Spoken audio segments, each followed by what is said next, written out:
What is up, YouTube tubers of the world? My name is Brad. Welcome to my live stream. I know we're gonna have a bunch of guests. We are celebrating Brad's Workbench hitting 10,000 subscribers tonight. I'm really excited. I've invited a few people to come in and out as they please. Might just be me by myself for a while. CP, Hard Knocks Forge, Dan McKevitt, the Bagel Man, and whoever else pops in and says they might like to join. It's going to kind of be an open forum, but I need to check my audio because I do have my air conditioner running because it's Texas and it's hot. So let's see if I sound okay. I have my air conditioner running because it's Texas and it's hot. Seems okay to me. Y'all are just going to have to let me know. I'd really like to keep that air conditioner running. Graham, what's up, man? He made it. Man, I super glued my hand to like a slab 5 times today, I swear. Maybe 3. Thank you, Graham. Thank you. How are you, sir? And how's everybody else? I see, 8 people already? Wow, Rodney I always want to call you Rodney Wagner. Rodney Widger in the house. Ain't seen you in the live stream in a while. Welcome, Rodney. You picked a good one to be here. Let me just tell everybody you might want to stick around because we hit 10,000 subscribers. So if you have stuck with me, you know what that means has happened tonight, and I have not promoted it. It's just going to be who is here and a few other people that did other things to get in the drawing. And we're going to do that after like an hour or so. It's not going to be anytime soon. So if you got other shit to do, you can go do it now. How's them cookies, Brad? Yeah, you got to love old Dan McKevitt's comments. You never know what he's going to put. He should be in here sometime tonight. Simple Electronics in the house. Thank you, sir. Thank you. You know, if you go back way to my 1,000 subscriber giveaway I did, you'll hear me saying that giveaway that I will not do another giveaway until I hit 10,000 subscribers, and I will not start a Patreon until I hit 10,000 subscribers. When I said that, I said it under the notion that I would never hit it. I never thought I would hit it. So I'm very shocked and humbled, to be honest with you, to be celebrating this milestone. Yes, it's small in the grand scheme of YouTube, but it is way more than I ever thought I would get. And I did it all with a cell phone. That's it. And a mic. I do use a mic. Audio is important. Turnings by Turner in the house just had a really cool pen that he did. Yoda Doug, Dan's great, he is. Paintball sick dude. Speaking of paintball, it's paintball, and there's number 8. What's his name? Holy shit. The guy I had on my community post is having his 100 subscriber giveaway, which is a big one. I can't. Paintball. Shit. I feel like a fucking idiot. Oh, I'm going to try not to curse as much. I'm still going to say shit and damn and stuff. I'm going to try to knock out the F-bombs as much. I'm not going to say, I can't promise anything. Paintball Long Island. What's his name? Yeah. He's doing a giveaway. God, I feel bad that I can't think of his name right now. But the 100 subscriber, that 100,000, 10,000, those are all big milestones. Your first 100's the hardest, to be honest with you. Like, I just started up the Rated R Woodworking channel 3 months ago, and it's just, I mean, you get 1 or 2 subscribers a day, you're doing good. I deleted some videos on my channel, rating went up. It happens. Like, I'm never going to be a family friendly channel. I'm just not that kind of guy. But I do want to quit saying fuck so much. We'll say it in the live streams. I don't really monetize live streams. So yeah, fuck it.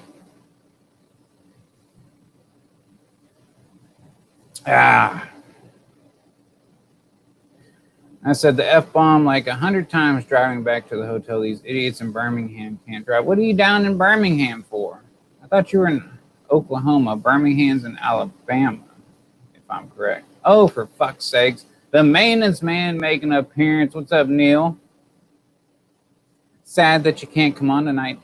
If you decide you can come on or whatever you're doing ends early or we're still going late, let me know. You know you're more than welcome.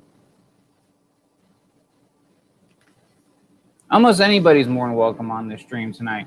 I'm not keeping, I like to usually try to keep it at 3. We're just going to have people come and go. Tool Review Zone, that fella might stop by. Maybe. He says he got to get everything set up. We'll see. CP should come on by eventually. Long Island Paintball. Yes, that's what it is. I always thought it was Long Island Pitbull. For some reason. I swear I'm dyslexic or something, man. Go fucking nuts, man. Blow this shit out. Well, I can't say that it's going to be a maintenance man type of live stream. I mean, I'm not as I'm a little too frugal to just, give out a $200 Home Depot gift card on a whim. But I have had something I have been saving that will be good for anybody that works with metal or wood. So I think it's the perfect giveaway gift. Just wrench it in the house. What's up, bud? Your barber might need to stop by.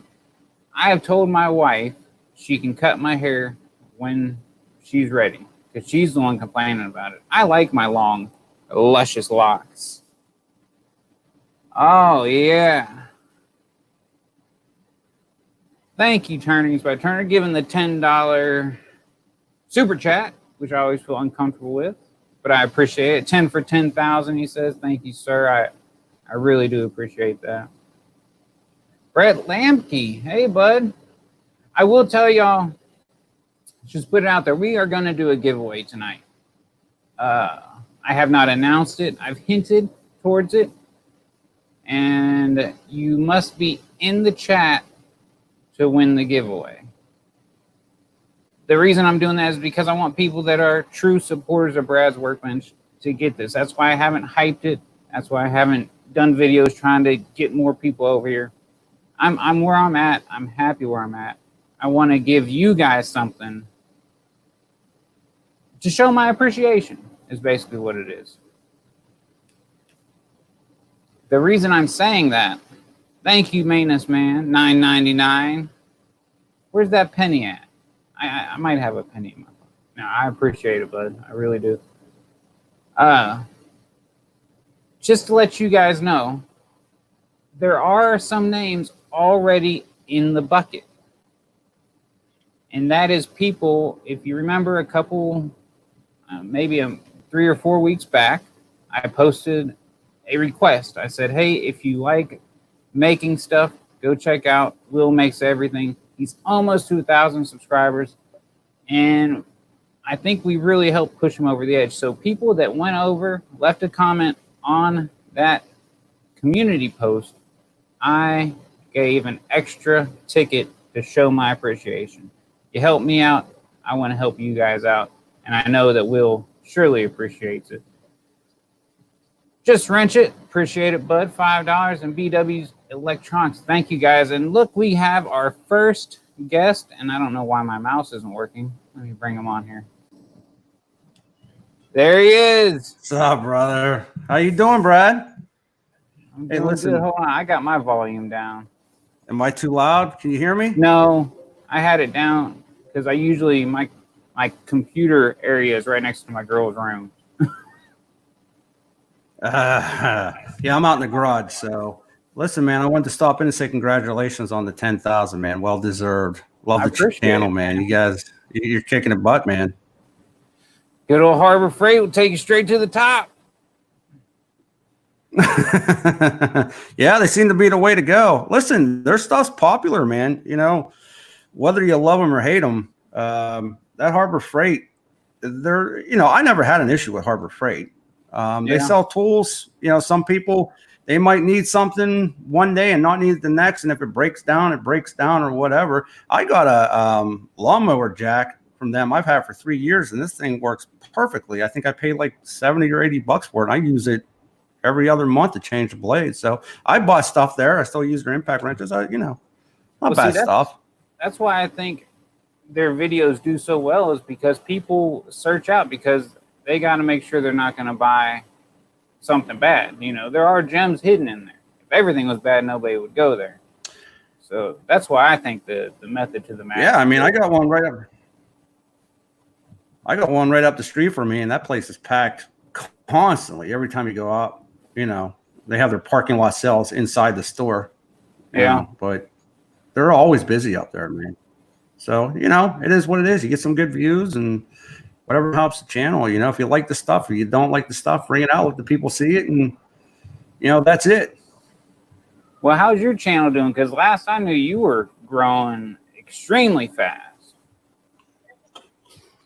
So I'll be honest with you, man. I've been slacking this week. It's been 5 days since I uploaded a video. It's just been nonstop, doing stuff around the house and the kids, and it's just been nuts. But it's growing. There was a burst this last 6 months.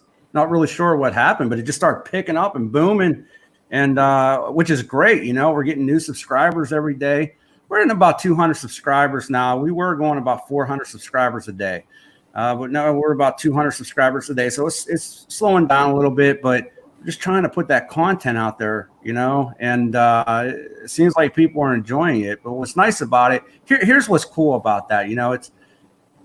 It's great to see the number, but the people that come to the channel, I know you probably have the exact same feeling that I have about this, is that, when people come to the channel, like these live streams, and they talk to you, it becomes a friendship.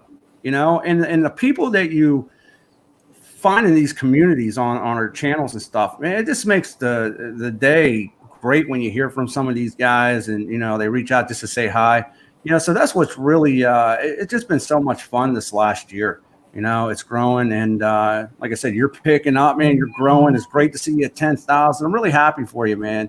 You're a good dude. You deserve it. And you put out some great content. I always come by and smash that like button for you. But it's been fun. I appreciate it. And you're right, because I have people I've met through YouTube that I talk to every day, and I have actual friends in real life, that I don't talk to every day. It's weird, because it's the total opposite of what I thought I was going to find when I started this whole thing. Well, what's weird about this is, especially everything that's going on in the world today, the craziness, and everybody's got social distance and stuff, is that you still have, like, I haven't seen family members for a couple months because of everything that's going on in the world, right? But here, you make the friends, and, they really become, it's going to sound cheesy and corny, but it becomes a family almost. And not only just with the subscribers, but other content makers, right? So me and you, we're talking right now. We, message each other back and forth on Instagram or, YouTube or whatever. And, before I started doing this, I didn't really realize how much fun I would have, and, it's just been great. The people, and every once in a while you get a couple comments and you're like, I wasn't expecting that. But, other than that, I mean, the people, the support that people show, it's just awesome. That's my favorite part, man. But we've been growing pretty consistently. We've been getting bigger and bigger, and we're hoping to hit that 100K mark within the next, 3 or 4 months. So that seems to be the track that we're on. Yeah, I knew you were getting close to it, and it seems like it's definitely a snowball once you kind of get moving.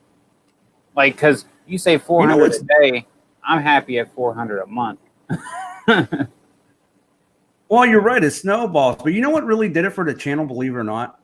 It's those bits, those little bits. I was doing videos. I like cool tools, right? Like I could sit there and bring you a miter saw. I could sit there and bring you a table saw, but not everybody's looking for a table saw. I mean, these things cost $300, $400, $500, $600 and more, right? Mm-hmm. But when I started bringing these little bits and these cool tools, you know, people really seem to like that, you know, because they're only a couple dollars, you know, and then people were watching saying, hey, I can afford that, you know, even the economy might be down or whatever, but I can afford that. That's cool. Let me go out and check it out. And those videos really sort of set the pace for where the channel started just upticking, you know. And I was kind of taken back. I mean, the Walt video, the thing, it was like a $3 little tool, and within, I don't know, 6 months there was over 1 million views on it. And it was kind of I kind of stepped back and I was like, all right, you know, what's up with that? But yeah, so after those videos started coming out, you know, it just kept snowballing. And but that's great. It's always nice to see new faces, you know.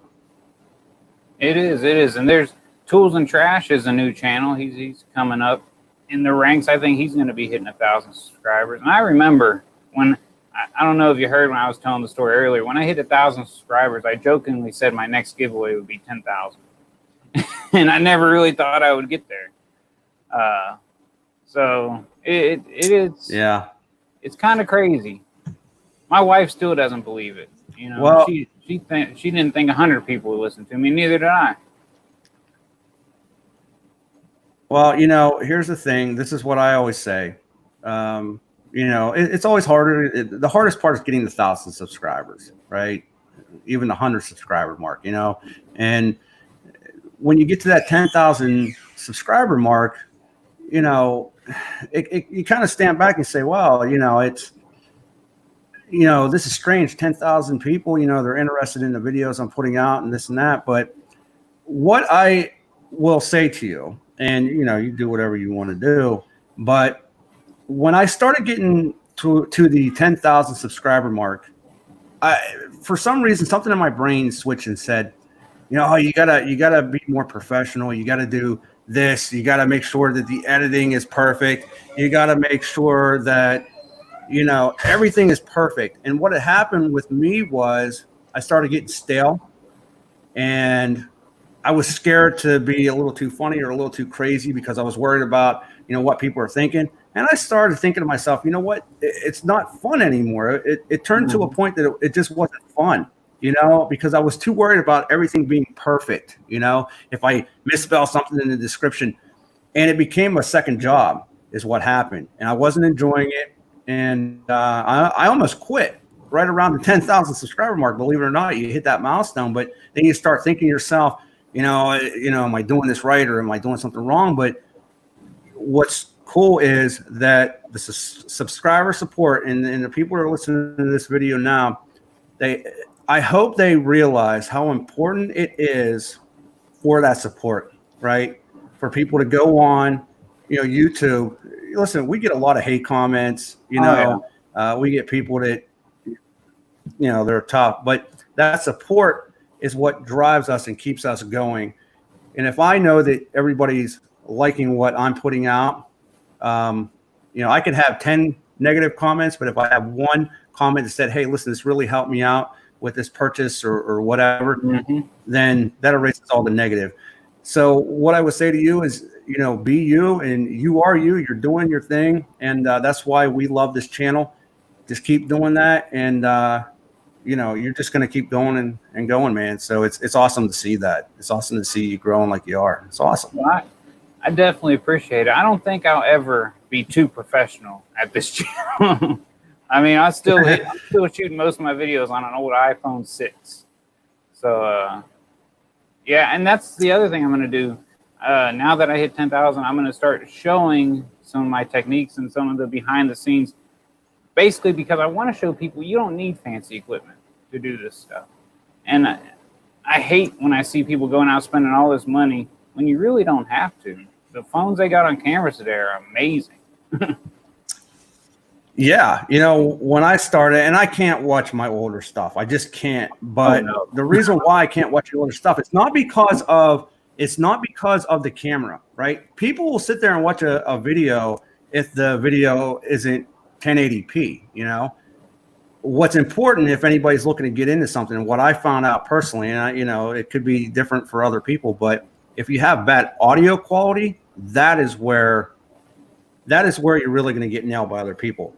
And what you said with the cell phone, I can shoot a video on my iPhone or Samsung now, and it would sound better and have better video quality than going out and spending $500 on one of those little camcorders that, shoot 720. So you're absolutely right. You do not need to spend that amount of money going out and dropping.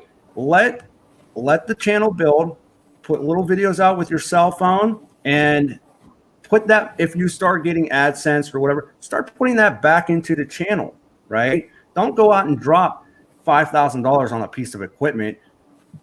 You don't need it. You don't need it. Start out with the cell phone, start out with a little cell phone holder, a half decent microphone, and you're good to go.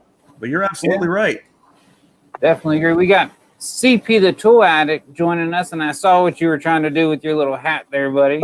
I was gonna leave it there. I was gonna run away. Clint, I don't know. Do you watch CP's channel? He's a fairly new channel as well, but he's growing fast. I think I actually subscribed to him. He was on your channel, I think it was last week or the week before. Yeah, I watched. Yeah. I watched a bunch of your stuff with you were doing some stuff on the rigid stuff here recently, right? Yeah. The latest video was the subcompact, which is pretty cool. Rigid took a lot of heat on that subcompact though, man. Really? When those things came, there was a lot of backlash with that rigid stuff when they came out. I don't know if you all know about that. I don't actually know anything about it. Yeah, we met at NPS last year. NPS, Mr. Knox, I met him. He's a very good guy. That's the first time somebody said that on this stream. His girlfriend said that. First time. What's going on? His Tinder girlfriend say that. What's going on with the Milwaukee thing? Are they going to do it later this year, or they just cancel it for good? I don't think they're going to cancel it for good, but I haven't gotten a date for Milwaukee. Yeah. With everything that's going on right now, I mean, here's the issue. So everything started to curve, right?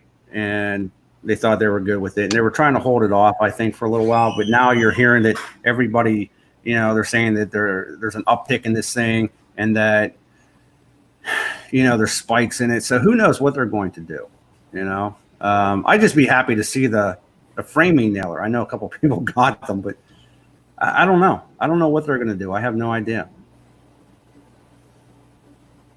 What is the deal? I never understood why Milwaukee is the innovator, the leader stuff, but they're always kind of the last to come out with the new stuff. Ryobi's had the good nailer for how long now? Well, my opinion on that is, and I could, like I said, just my opinion, I could be wrong. I think Ryobi is sort of like Ego, right? Milwaukee is sort of like Ego. I think they sort of sit in the bushes and watch and see what everybody else is doing, and then they make it better. Milwaukee right now, and I know people love DeWalt, they love Milwaukee. I think every tool company makes something better than the other, right? I think DeWalt's great with saws, right? I think Milwaukee is great with impacts and whatever, but I think Milwaukee was getting to the point where they were putting stuff out, and from what they had told me was they're not focused on just rushing this stuff out the market. They want to take the stuff that they already have, such as the nailers, right, for example, and make them better. So they're refocusing on the stuff that they already have and making it better. That's all I can really say. So, are they missing some key tools? Yeah, I think they are. But I think they're trying to home in on the stuff that they already have and make it better for the consumer. And then once they get those tweaked and right, maybe then they'll focus in on something else, right, and bring something new to the market. Yeah, I'm a closet Milwaukee fan. Like, all my work tools have been Milwaukee. I did use DeWalt when I did more construction, like carpentry type thing. What do you got there? Is that the impact ratchet thing? Yeah, that's nice, the man. right angle impact, yeah. Right angle impact. That's what they're calling it now. I've Yeah. always wondered why they hadn't come out with one of those, and then I guess people smarter than me had been working on it behind the scenes the whole time. Yeah. They've been working on it for quite a while. Well, how is it? I just got it today. Oh. Yeah, I haven't even. It would have been great to have it because I did a couple of brake jobs earlier today. So that's what I want to use it for. You know, caliper bracket bolts. See if it can bust them loose just by itself without having to put a wrench onto it before you put a ratchet on it. Yeah. Yes, Just Wrenched asked if Milwaukee owned the cordless battery patent. I'm not a history buff or anything, but as far as I know, anybody that makes a lithium-ion battery does have to pay Milwaukee a royalty or something. The 18 volt. Yeah, 18 to 20 volts, something like that. Yeah. I think that's how DeWalt got around that, is they claim they're 20 volt, but as soon as you pull the trigger, it drops down to 18 volt. So they might not need to pay that royalty because they put the 20 volt max on there. But yeah, you're right. They're correct. That's why I always thought Cobalt went with the 24. That was my inclination. Yeah, because it was batteries between so many voltage, and it was that 18 to 20 area. It's crazy what you can patent and trademark and stuff like that. Like, and Clint, you do this with the sign making and stuff. I have logos and stuff I want to put on signs for people, but I'm scared to put that shit out there too much and say I'm selling it because of the trademark. It makes me wonder if to get my brand trademarked. You should. I mean, yeah. Yeah, you're right. I know there's a couple. Well, I don't want to say a couple, but there's at least one company. I guess you can call it a company, but it was somebody that was making, the flags with the signs and stuff. Like the Harley Davidson or Ohio State or whatever. But they hammered him. But he was selling a ton of these things, right? Yeah. I don't know if he had like 50 CNCs or whatever. And I'm not saying that makes it right if you make one or two. But what I do is, for like the Harley flag that I made that for Harley, right? For the firefighter donation flag that I made it with their logo for the fire department, right? So would I go on, create a site, and then start putting out, Harley Davidson or, Mac Tools or whatever on there? I wouldn't personally. Do I think if you make one or two, put them up on eBay, they're going to have their lawyers after you? Probably not, right? But you still got to be careful with that. Yeah. Well, see, that's what my thing is. I'll do it if somebody asks me, but I'm not going to promote, that I do it. I'm not going to put it on Etsy or YouTube or something like that. But if Knox said, "Hey, Brad, make me a Milwaukee sign," well, sure, I'll shoot him one over. No, I'm not saying you couldn't like tweak the design a little bit, And I don't have lawyers to fight those battles. Yeah, right. I mean, if they're coming after me for a flag, then they're not going to get much from me. All you got to do is try to make it blue, and they can get that accomplished. If you want to get something accomplished, just tell them to change the color. They'll be down with that. Yeah. Yeah, well, you're right, man. It's that one guy, he got hammered for. I mean, it was pretty bad. I think they put him through the dryer, but he was selling many flags, with these logos and just all kind of them, the Notre Dames, all the sports teams. And I mean, he was really out there. Right? I think he had like 1 million people following him on Pinterest or something. Damn. Yeah. What was that? So you do a lot of side work with that? Or is it just kind of a when somebody asks you type thing? Me? Yeah. So what had happened was we made the local news, and we did that flag giveaway for the fire department. I think it was around September 11th. I don't know if you remember, but I put, never forget down on the side and, the flag and all that. But when that hit the news, I don't know how they got my contact, but I was getting all kind of orders. The problem is that I got you know, the YouTube channel. I got the Makers Tube channel, which I've been slacking on. Sorry, Brad. Yes, you have. Yes, I have. Brad will tell me too, man. He's like, yeah, you have. And then just regular life going on. So it was getting to the point that I was getting so many orders that I couldn't keep up with them. So I made the batch of what I was going to do. You know, people wanted like special hunting cabin signs and this and that on the flags, and it was just getting to the point that, you know, you got to design all that stuff. You gotta create it, right? Because half of the stuff you couldn't just download it off the internet. It was personalized stuff, and it was just taking up too much time. But if you have time, you know, the wavy flags, you know, the specialized flags, you can make some pretty good money, and they're really simple. I got a couple of videos on how to make them, right? You can make some pretty good money, right, doing those flags in your spare time. So if anybody's hurting right now, you know, just woodworking in general, go out and make something. Well, see, that's my goal, and I'm taking my time with unemployment to kind of pursue it. And I probably got about another month before I say, okay, I got to start actually looking for a job again. But like, I've kind of dove head first into it, and I was until my wife started working. Now I'm watching the kids during the day. But I'll be out at my shop till midnight, 1, 2 o'clock in the morning, because that's the time I can get out here.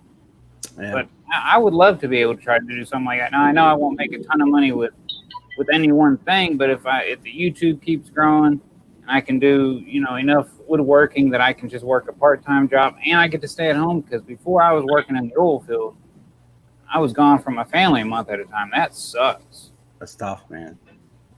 Yeah. But how, let me ask CP and Knox, my 2 mechanics, how's work been holding up for you guys? It's work, man. Y'all staying busy, though? Oh, yeah. I'm slow. I'm not busy. No? Really? Dead in a doorman. Yep. Oh, We're my dead God. in the whole city of Des Moines is dead. Dead in a door now.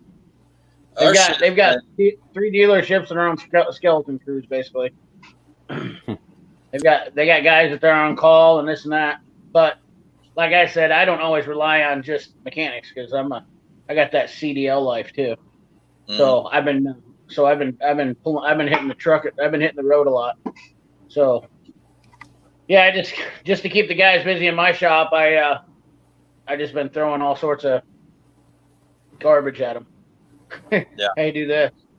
Well, hey, we got one fleet account we picked up, and they've been had a few AC jobs, but it hasn't been hot enough to really kick off. I mean, we had like a couple hot days, but that wasn't enough to really set it off for, you know, some big AC jobs. And I don't know, man. The dealership guy said that they didn't get enough cars sold, so there's no warranty work that's coming in.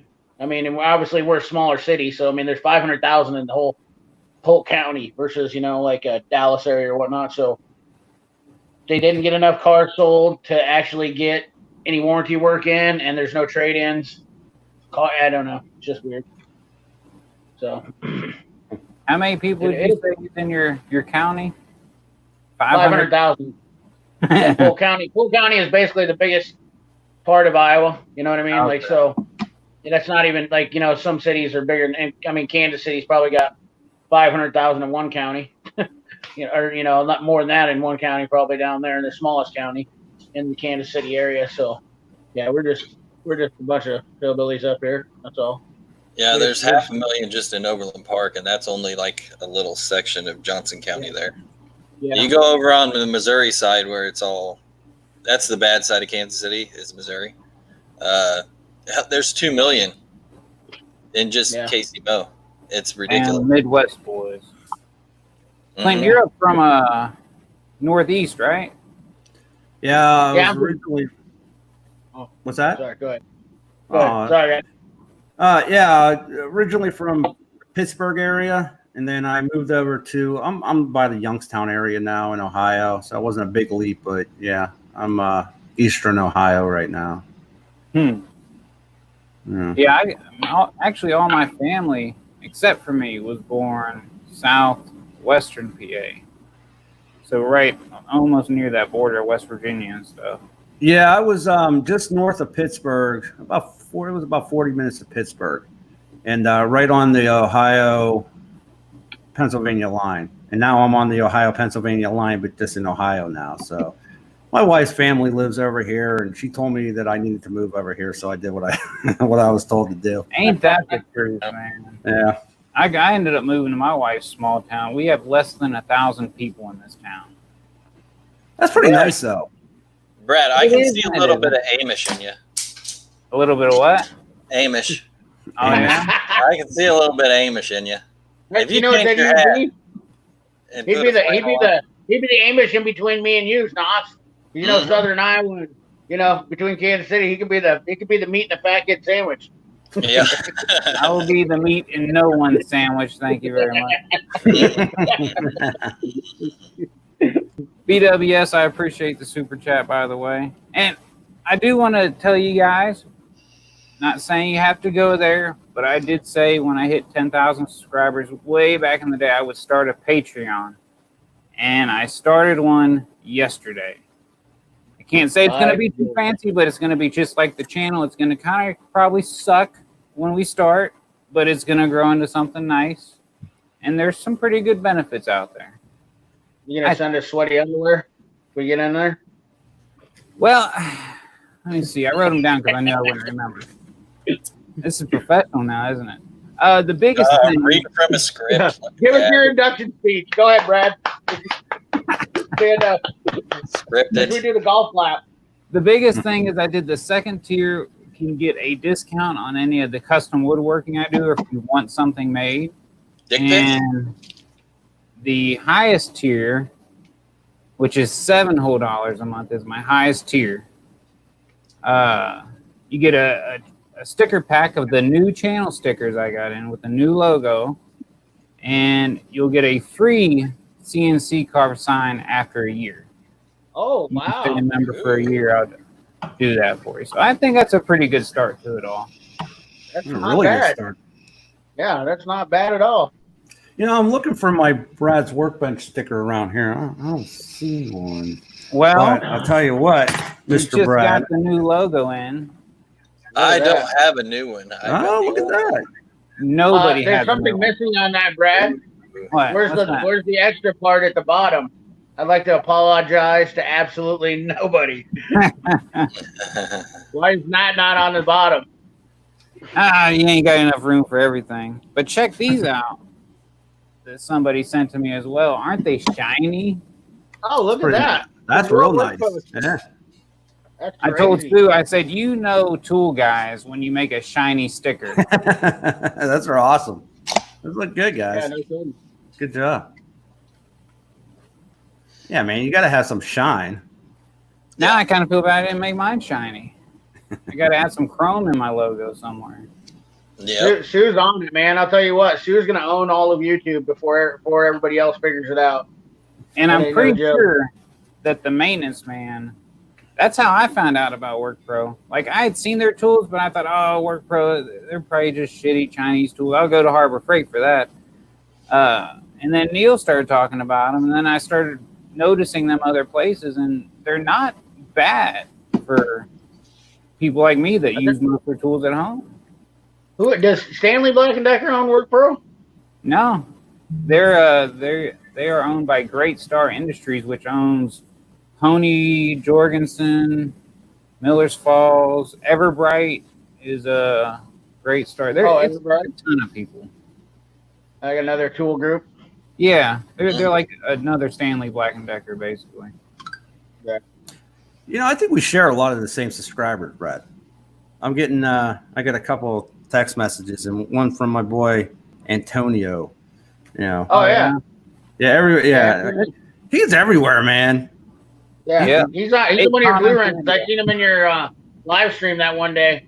I came in with Audubon Dan. They told me to come over. I had actually never seen your channel, saw your channel before Audubon Dan and Mr. Subaru Tech brought me over. And they were like, he's great, and I've been watching your channel since. I don't get around YouTube a whole lot, you know, because I've got so much going on. I got 3 businesses that I basically work on. So, I mean, that's just like, I get enough time to take care of what I got to. That's why I don't do any fancy editing. I just throw stuff up there and just kind of get with it.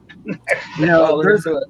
there's a couple guys I watch, because everybody sort of like Brad and Knox. I knew him from NPS and stuff, and then you got the other channels out there, but it's almost like work, right? So if you're a mechanic, right?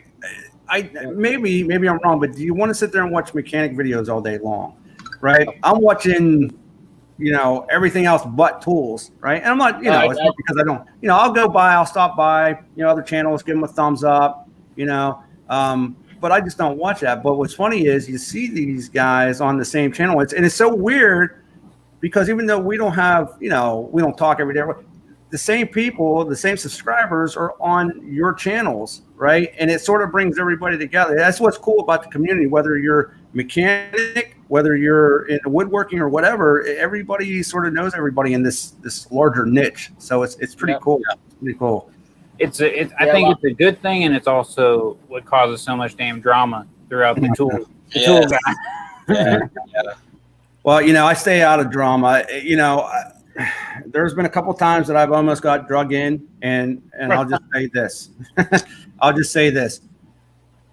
I don't care about it. I don't want it. I don't need it. And that block button's super easy to hit, right? Exactly. Block and move. Yeah. I mean, listen, if somebody comes on my channel, even if it's a compliment to me, right, bashing another tool channel, whether or not I like them or not, I'm not going to respond to that. I'm just not going to do it. And a lot of times, believe it or not, and I'll tell you this, I think that some of those are people from maybe those other channels that came over, right? It's very simple to create a second account, right? Kind of stir that pot. Yep. If you come on my Instagram and message me, smack talking another channel, I don't do it. Listen, man, I look at it like this way. It's my opinion. If I like the tool, great. If I don't like the tool, great. If you like the tool, great. If you don't, great. Just stay on your side. Stay on your side. And I'm not going to bash anybody. I'm here to have fun, be with my subscribers, my friends on YouTube, and that's it. I don't need all that.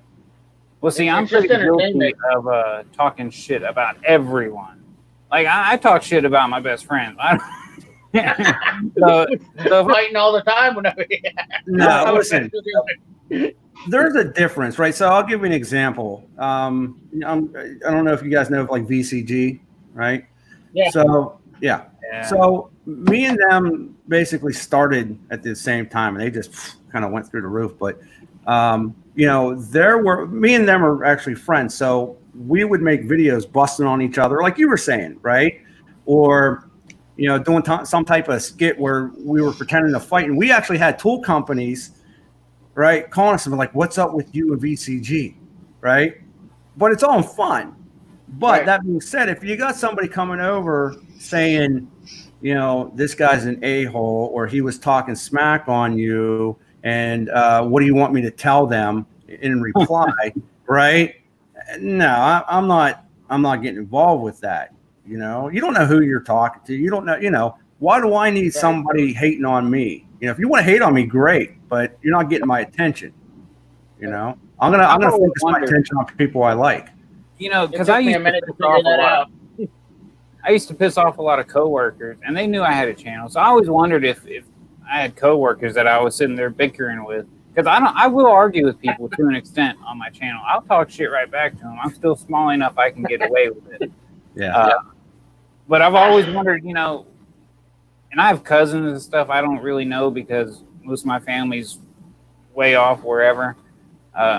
So there's people with channels that I might be arguing with my own damn family, my own friends, and not even know. Yeah, my wife's on the phone being like, TRZ, you suck.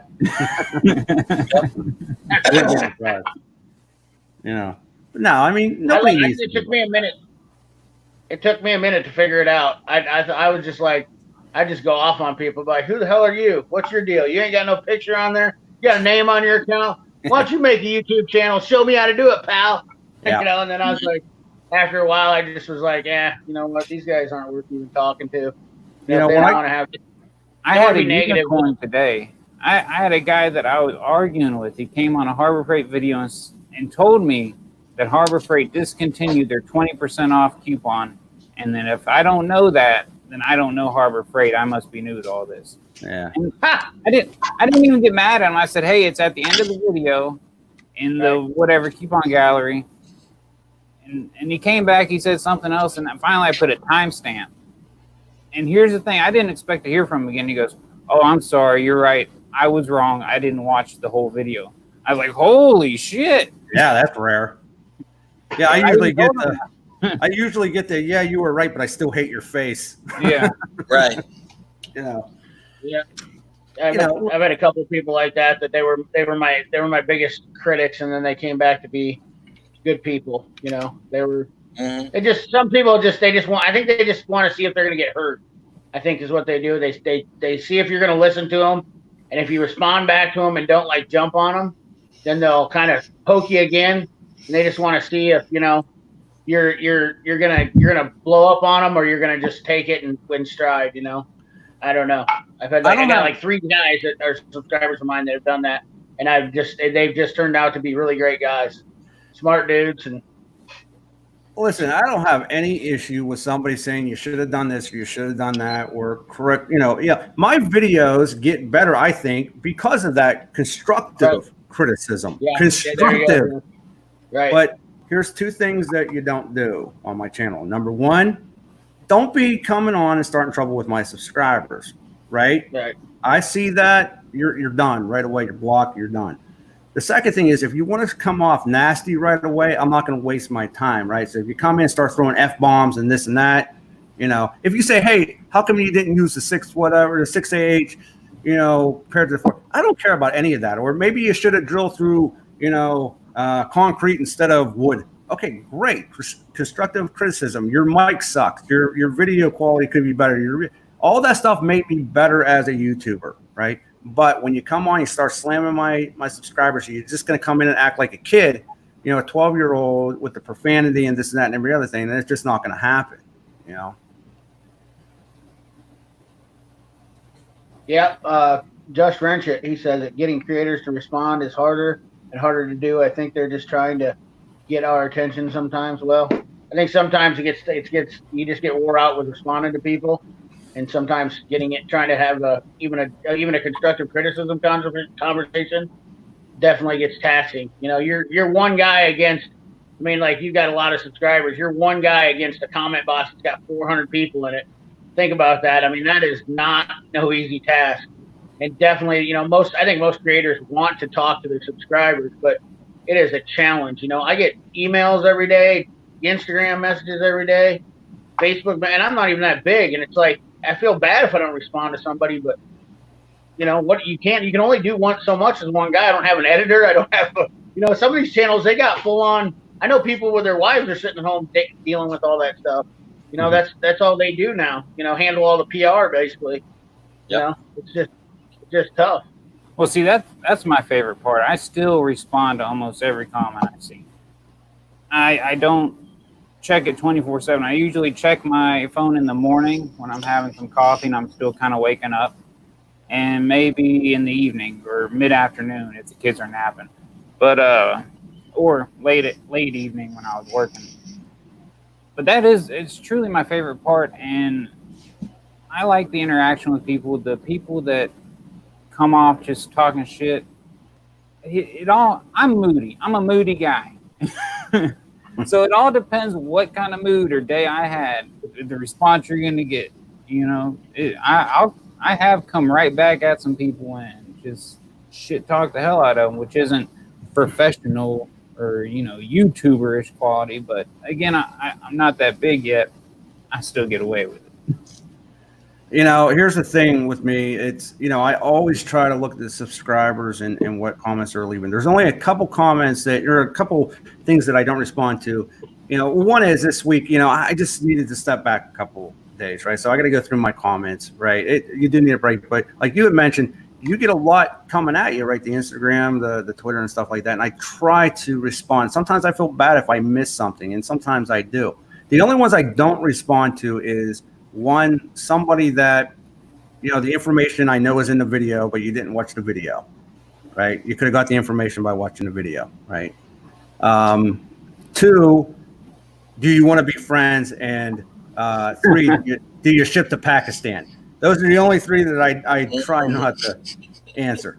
But you know, I try to generally go through everything. And what's nice about, I don't know if you guys are set up with memberships yet. What's nice about the memberships, and we just rolled this out on the TRZ channel, was that now I got a special box for the memberships. And if you're a member, so somebody signed up on your channel or your channel or your channel as a member, they're highlighted. So now I can see all their comments. It's like right in my face. So I won't miss those comments from the members. And that it's a little bit more, I guess, it's a little bit more of a close communication with the subscribers and the members, right? But sometimes you miss them, you know, and you feel bad, but you try to keep up with a lot. I work a full-time job too. This is a second thing for me, so it gets tough sometimes. I'll be in a meeting, you know, and it'll be work related, and I'm like, yeah, hold that thought. I got to respond.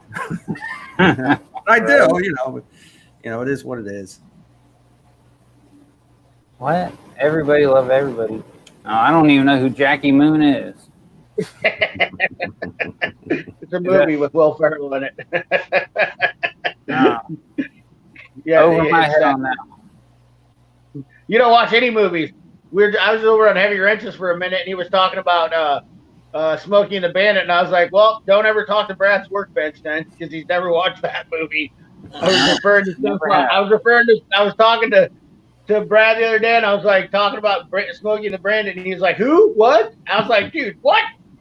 Are you kidding me? Just because I sound like a redneck doesn't mean I've watched all the redneck movies. Oh, wait a second now. You can't stereotype now anymore. That's not how that works. Okay, you know. I like Zaphael. He says, hey, video creator, sometimes you ramble a lot. It's not always easy to watch the entire video. Mm-hmm. And all my videos are rambling. Yeah. Every last one of them. Yeah. That's what I do. If you think I ramble, you should see what I edited out. Wow. Yeah. Yeah, that 8-minute video was really 45 minutes, guys. Yeah. The way I look at it too is if people wanted perfection, they would be watching TV. They wouldn't be looking at YouTube. You know? Right. Exactly. You gotta find the good and skip through it. That's why YouTube gives you the option to skip through it. You know, I mean, that's the way I look at it. If you don't like watching it all, skip through it. You know, hit that thing, you know, pound that thing with a 30-second, or you can actually set it up on your YouTube so you can go 10 seconds, 30, 20 seconds, 30 seconds. Yeah. Fast forward. You know, I got a fast forward button. Yeah, don't bother me.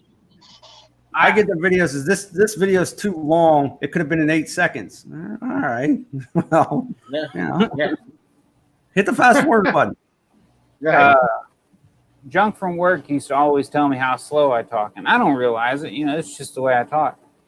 I edited a video on my Rated R Woodworking channel where I increased my speed by 1.5, and I sounded completely normal. Yes.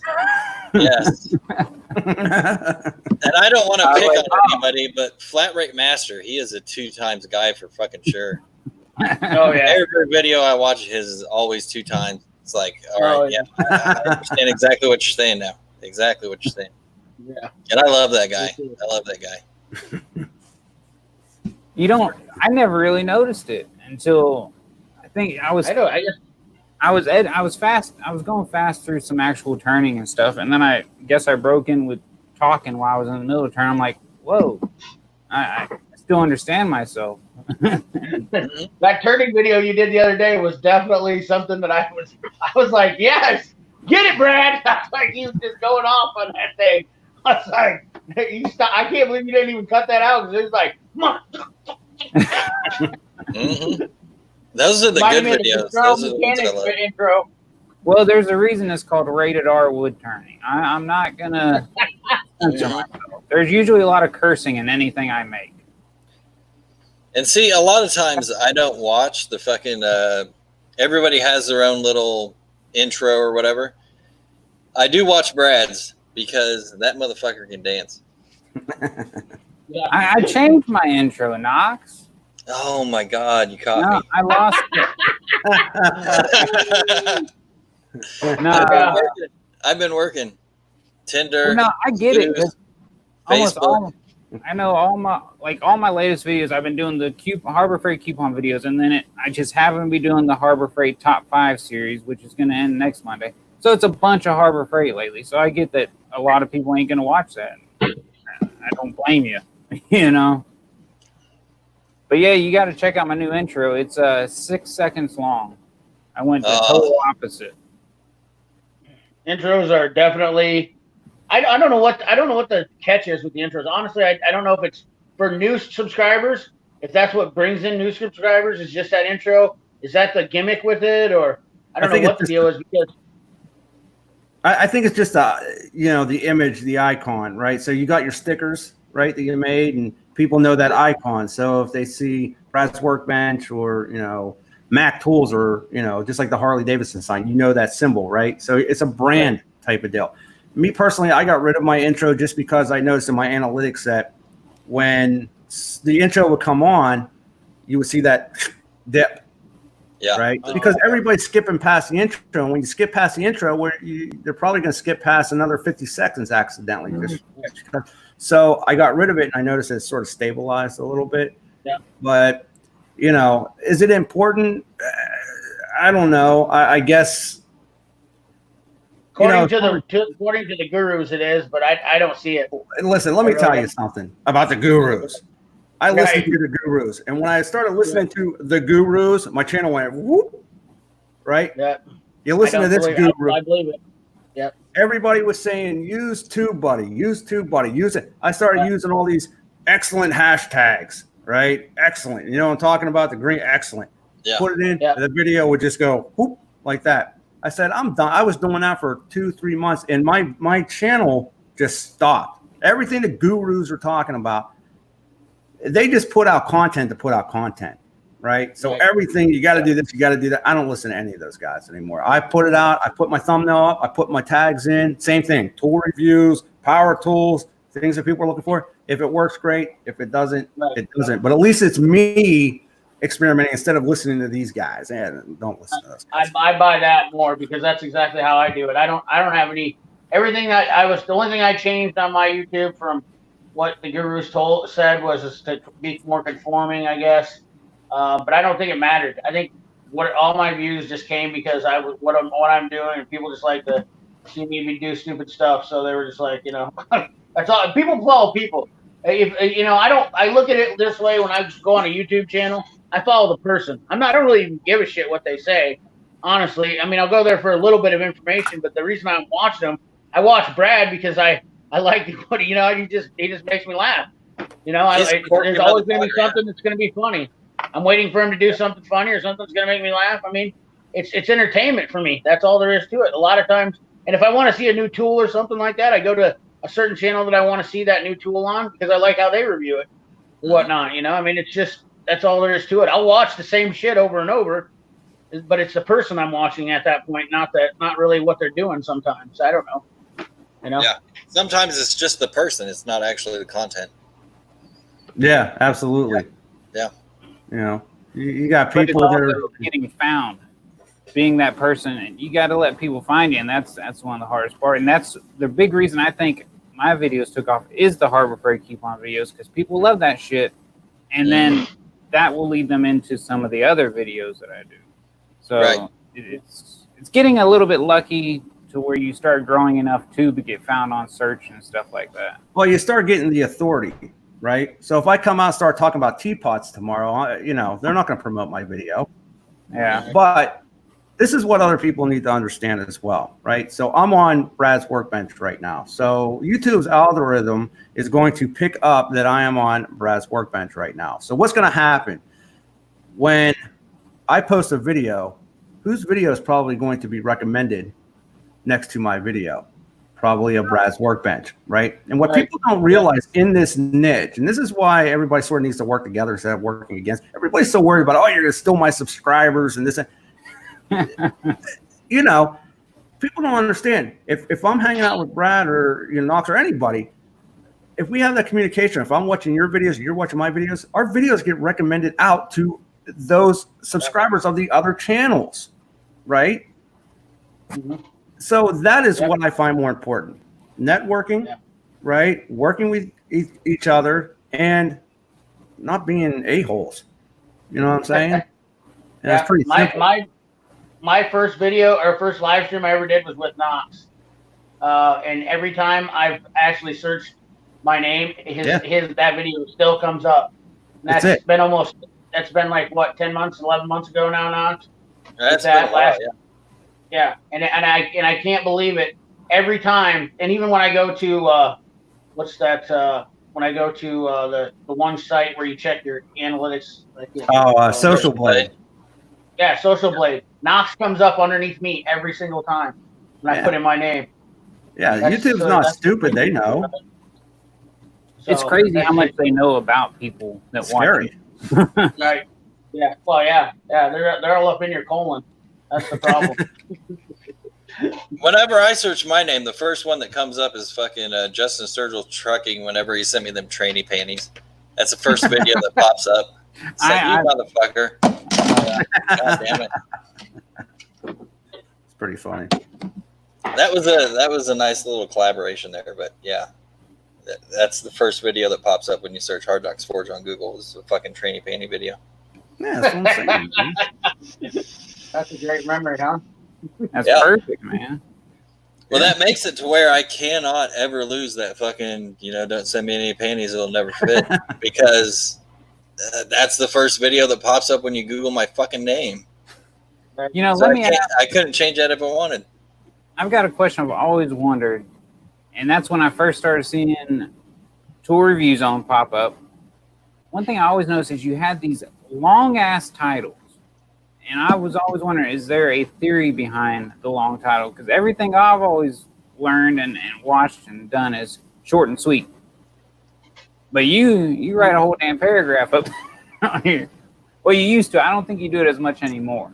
Not as much, but what I had learned is the two most important things, and this is something that just over time sort of picked up, is that, if I put in my title, the beginning first 4 words or 5 words, right? If I put amazing, great content made, for you using this power tool, right? So the power tool word, because I'm a power tool channel, is all the way at the end of that sentence. YouTube is looking at the first couple, right? So you're trying to put what your video is about in the first few words, right? So I want DeWalt cordless sander, or great new DeWalt cordless sander just hit the market. That's going to pick it up, right?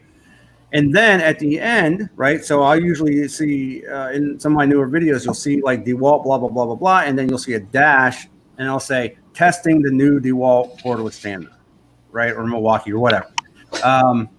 But what that does is YouTube's picking up on those first few words. That's prime real estate right there, right? Then you kind of say what the video is about. In your description, you want to put those keywords in there as well, because what they're doing is, if you're matching your title, right? If you look at my descriptions, they basically start off the same, because the YouTube algorithm is picking up, okay, it's about the DeWalt sander. In the description, it says DeWalt sander, and then in the tags, which aren't as important as a lot of people think, I'm putting DeWalt sander. So the algorithm saying, okay, DeWalt sander, DeWalt sander, DeWalt sander. Man, they're getting a bunch of plugs tonight, DeWalt. But what I'm saying is, YouTube says that's what the video is about. Let's push it out to the people who want to see the DeWalt sander. You see what I'm saying? Unless you can come up with something really catchy, right? Or some like the famous gurus do with every video that starts out as, right? Right. Your buddy's VCG. Yeah, Vince knows. I'll tell him. He does it. But it works. I mean, it works. But here's the thing. It works. He's a genius. But the thing is, you got to use those in the first sentence. You got to say what that video is about, because the algorithm is going to pick it up and then push it out.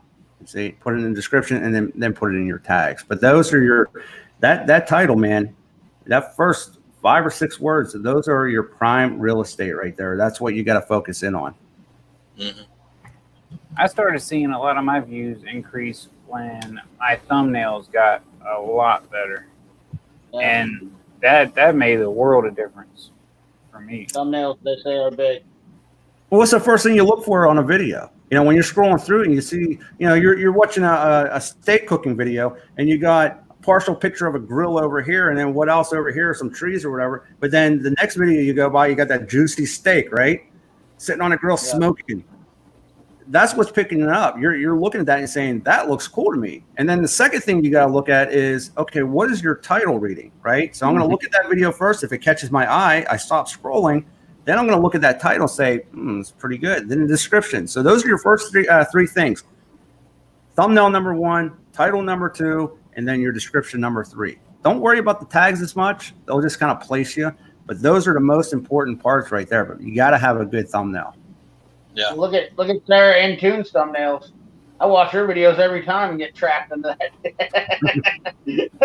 Oh, Sam, the cooking guy. It's always with one of these members with, got the booty out. I'm like, well, Yeah. I'm in on that right now. Let's click on that and see what's going on.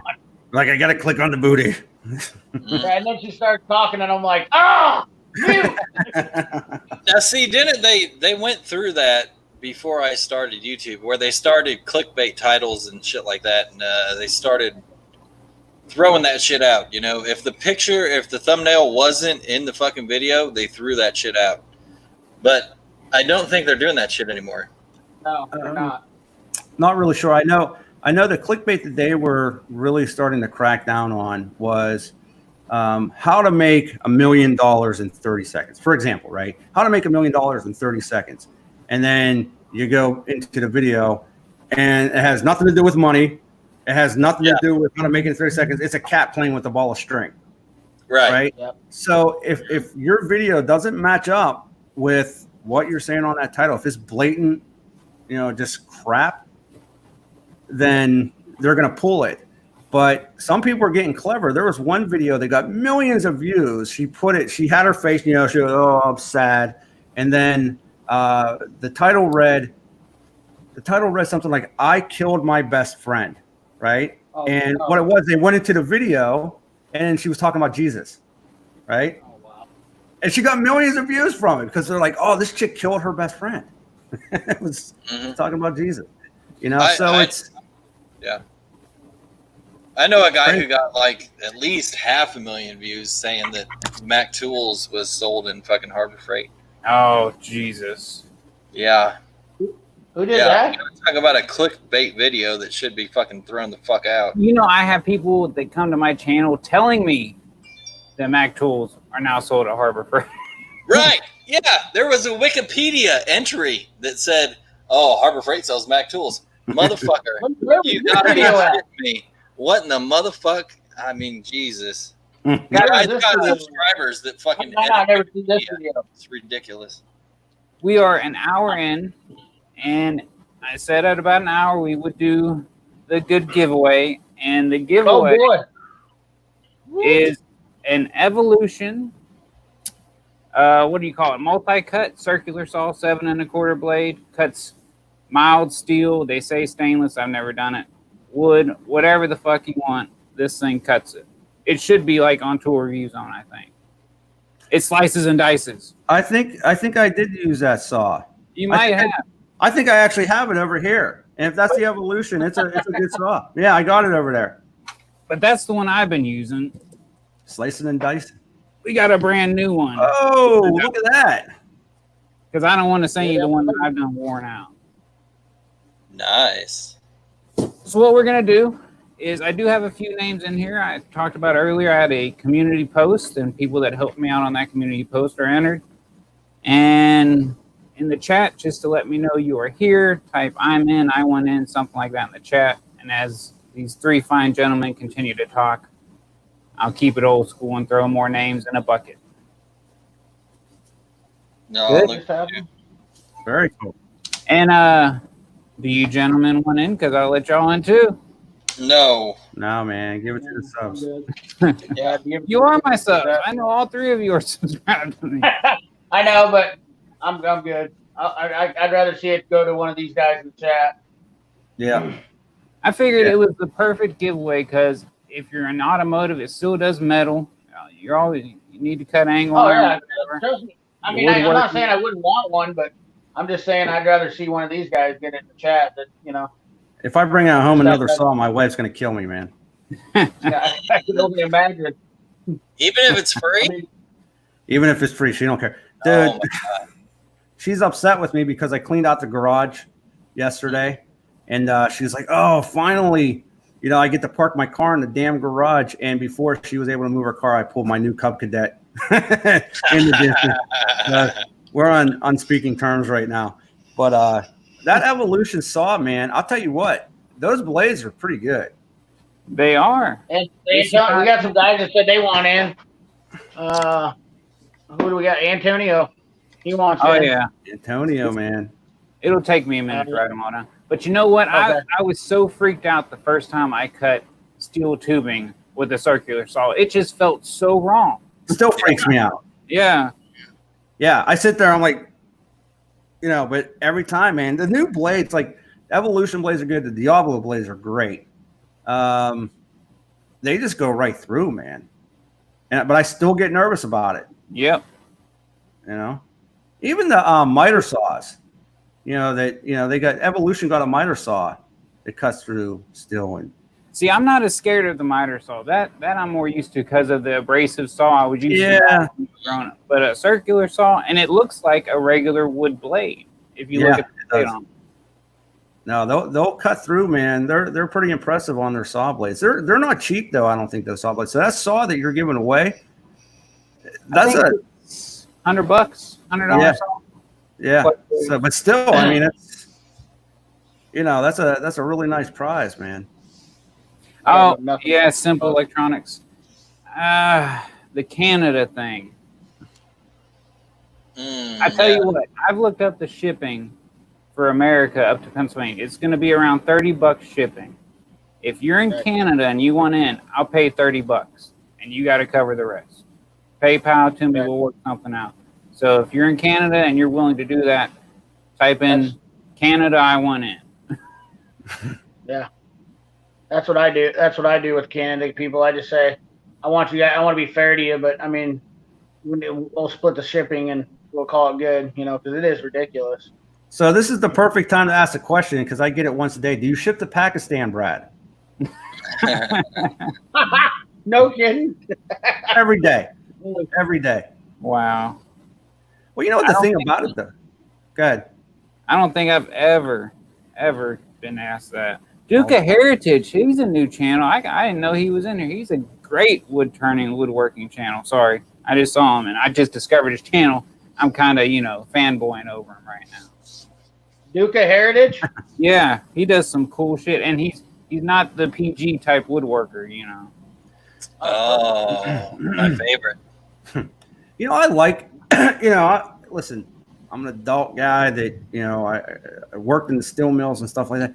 But YouTube, man, if you do one thing wrong or this, it's like, I don't know, even like a little cuss word or whatever. It's just like they punish you or something for that crap. Yep. That's why I'm never going to be big on YouTube. I say fuck way too much. It's second nature. You're blowing up on Instagram though, bro. I haven't even checked my Instagram in like a month. It's fucking ridiculous. I got so much shit. I take pictures at work all the time, little videos, shit like that. But I just never have time to fucking put them up. Yeah. I need a blonde intern to put all that social media shit out for me. Well, I'm a slow typer, so it's like all the hashtags and stuff you got to add drive. Yeah, all the time. Yeah. Damn. Duke of Heritage, he's only been at it for like 3 months. He's got 2,600 subscribers. Yeah. That's pretty gangster. He does some cool shit, man. That's awesome, man. He's already as big as me, and he's twice. Hasn't even been doing it, or he's been doing it only 3 months. That's pretty awesome. It's good, man. Well, get this shit. I back in the day did a fucking giveaway thing with Marco's Tools for Brad's Workbench to get 1,000 subscribers. That motherfucker's fucking got 10,000 already. That kind of gave me that was like he tripled me. A month after I started was the Marco thing. He tripled me. I know how to pick them. I do. I know how to pick them. Yeah. All right. Simple Electronics is in Canada. He says it sounds fair. We'll put him in. I just got too much negative stuff that I put out there. Nobody likes the Harbor Freight bashing. That's what kills on my channel. They get on there and watch that video. They're like, "Oh, he doesn't like Harbor Freight." I love guys that hate on Harbor Freight. That's I don't hate Harbor Freight. I just don't enjoy their stuff. That's my. You know, I mean, it's like I don't care what they do. Because the next video is my worst tools from Harbor Freight. That's going to be so long. Oh yeah. Okay, 5. It's like everything except for your top 5. 5 videos? You did it in 5 videos? It's a series. It's got to be a record. And see, that's the thing with Harbor Freight is I think it just depends what you buy. You know, I've had a lot of good luck. I'm not saying everything's been good luck, but I've had a lot of good luck with their stuff. I had your luck, man. You can see Pittsburgh on that, can't you? Yeah. I had to epoxy that bitch back together. But you I know, was actually concerned what that was, Knox. Yeah, well, if I'd have been using it for that, it would have broken more pieces. but here's something though. Believe it or not, you know the tool duels that I do, Brad, right? The tool duels that I do when I'm driving those 1/2-inch lags through, they're like the treated 6x6 and stuff. The impact sockets are actually the same two that I always use, and I got those actually from Harbor Freight. The impact sockets aren't bad. The cheaper stuff, you know, like would I buy a miter saw and all that stuff? If I was a homeowner, maybe, but you know, the impact sockets are pretty good. I got some of their clamps that aren't bad, but I think Depends on what you're using their tools for. That's what it all boils down to. Because everybody told me the impact sockets were good too. And then I went to go take a gas tank out of a truck and found out that all the holes that are down in the center of the impact socket are super small. And you can't get a deep socket is absolutely useless. And I was like, are you kidding me? I was like, all this time people were telling me, and I've been using these things to try to, you know, see how well they were holding up, and it was doing fine. Yeah. My 15 millimeter would not take, I mean, it only allows a bolt to go down that long. And it's not common for a lot of people to run into something like that. But as a mechanic, you're going to run into that all the time. Yeah. So you're going to be pissed. Harbor Freight makes money off of it. One is I'm looking to get into woodworking or fucking anything, and I need a cheap ass fucking tool to start out, and I don't want to spend a whole lot of money because I don't know if I'm going to like it, a hobbyist type shit, and new to the country. Right. Those are the two people that Harbor Freight preys on. Yeah. Right. Yeah. Or somebody that doesn't know tools very well. You know, that's number 3. You know, I'm just a snob, just a tool snob. That's my whole problem. I just the thing about it is when you go in, even like the Home Depot, you know, you got the Ryobis, the Makitas, the Milwaukees, the DeWalt's or whatever. You know, people are just looking at colors and what they like because they don't know. Right. They don't know the TTI makes the rigid, the Ryobi, and the Milwaukee, but exactly. I like the green better than the red. So it's a drill versus a drill versus a drill. So I'm just going to go with the green because it's cool, but they don't know that the Milwaukee, you know. So I think Harbor Freight's the same way. I think you're right. I think it's, you know, somebody that might not have a lot of money. It's just starting out, which is fine. Yep. You know, that's how I started out. But I think there's also people like you said that, you know, hey, a Harbor Freight's up there. There's a miter saw. I'm just going to drop my money on that because a miter saw is a miter saw, right? And, you know, sometimes you can get burnt. But if you're using it for like a one-time job and you're going to throw it away or maybe use it every once in a while, it's all right. I mean, that's, you know, it is what it is. You know, my biggest pet peeve, as you said, miter saw, is I can't stand how everybody wants a 12-inch miter saw. They automatically think they got to get a 12-inch miter saw when very few people in reality need a 12-inch blade on that bad boy. I use my 7 1/4 more than I use my 12 or the 10. Those are awesome to have. Yeah. They're light. It's 12-inch, man. They're heavy. Antonio wants to know if you got them, Brad. I thought you did, didn't you? Yeah, I got Antonio. I'll flash up some names here in a minute and then make sure.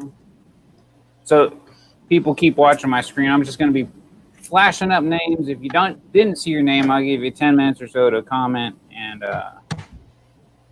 we'll make sure we get you in there. I always tell people when they buy stuff from Harbor Freight that just remember that you're taking a chance. You know, it's something that it might work for you, and that's great, and I'll be happy for you.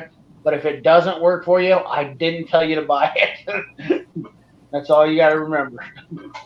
Like I was mentioning, I have that.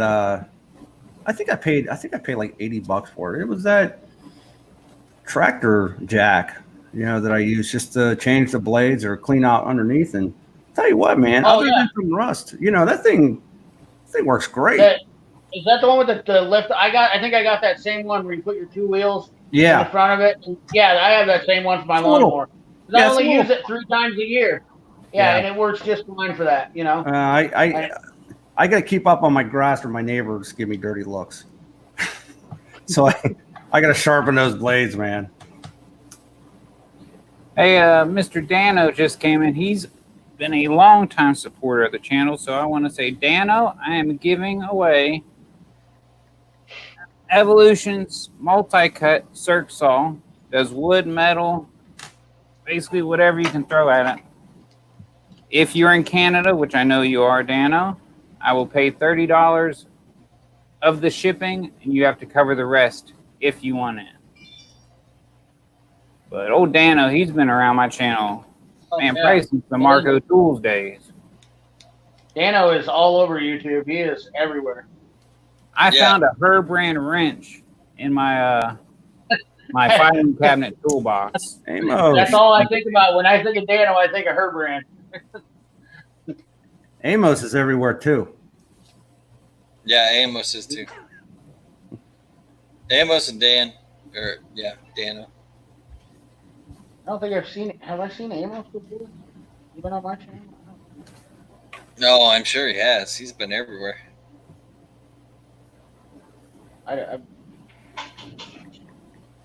How do y'all like my my old school giveaway saw corded?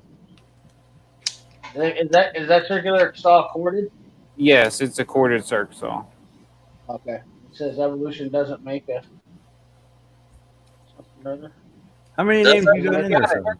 It's got a hell of a long cord. It's like probably a good 10, 12-foot cord on it. I honestly don't own a cordless circular saw. I have one cordless one. It's an old Craftsman. I got a cordless miter saw. That was a Tool Boss special. I got it for like $162 shipped to my fucking door, and I was like, oh. Which one was that?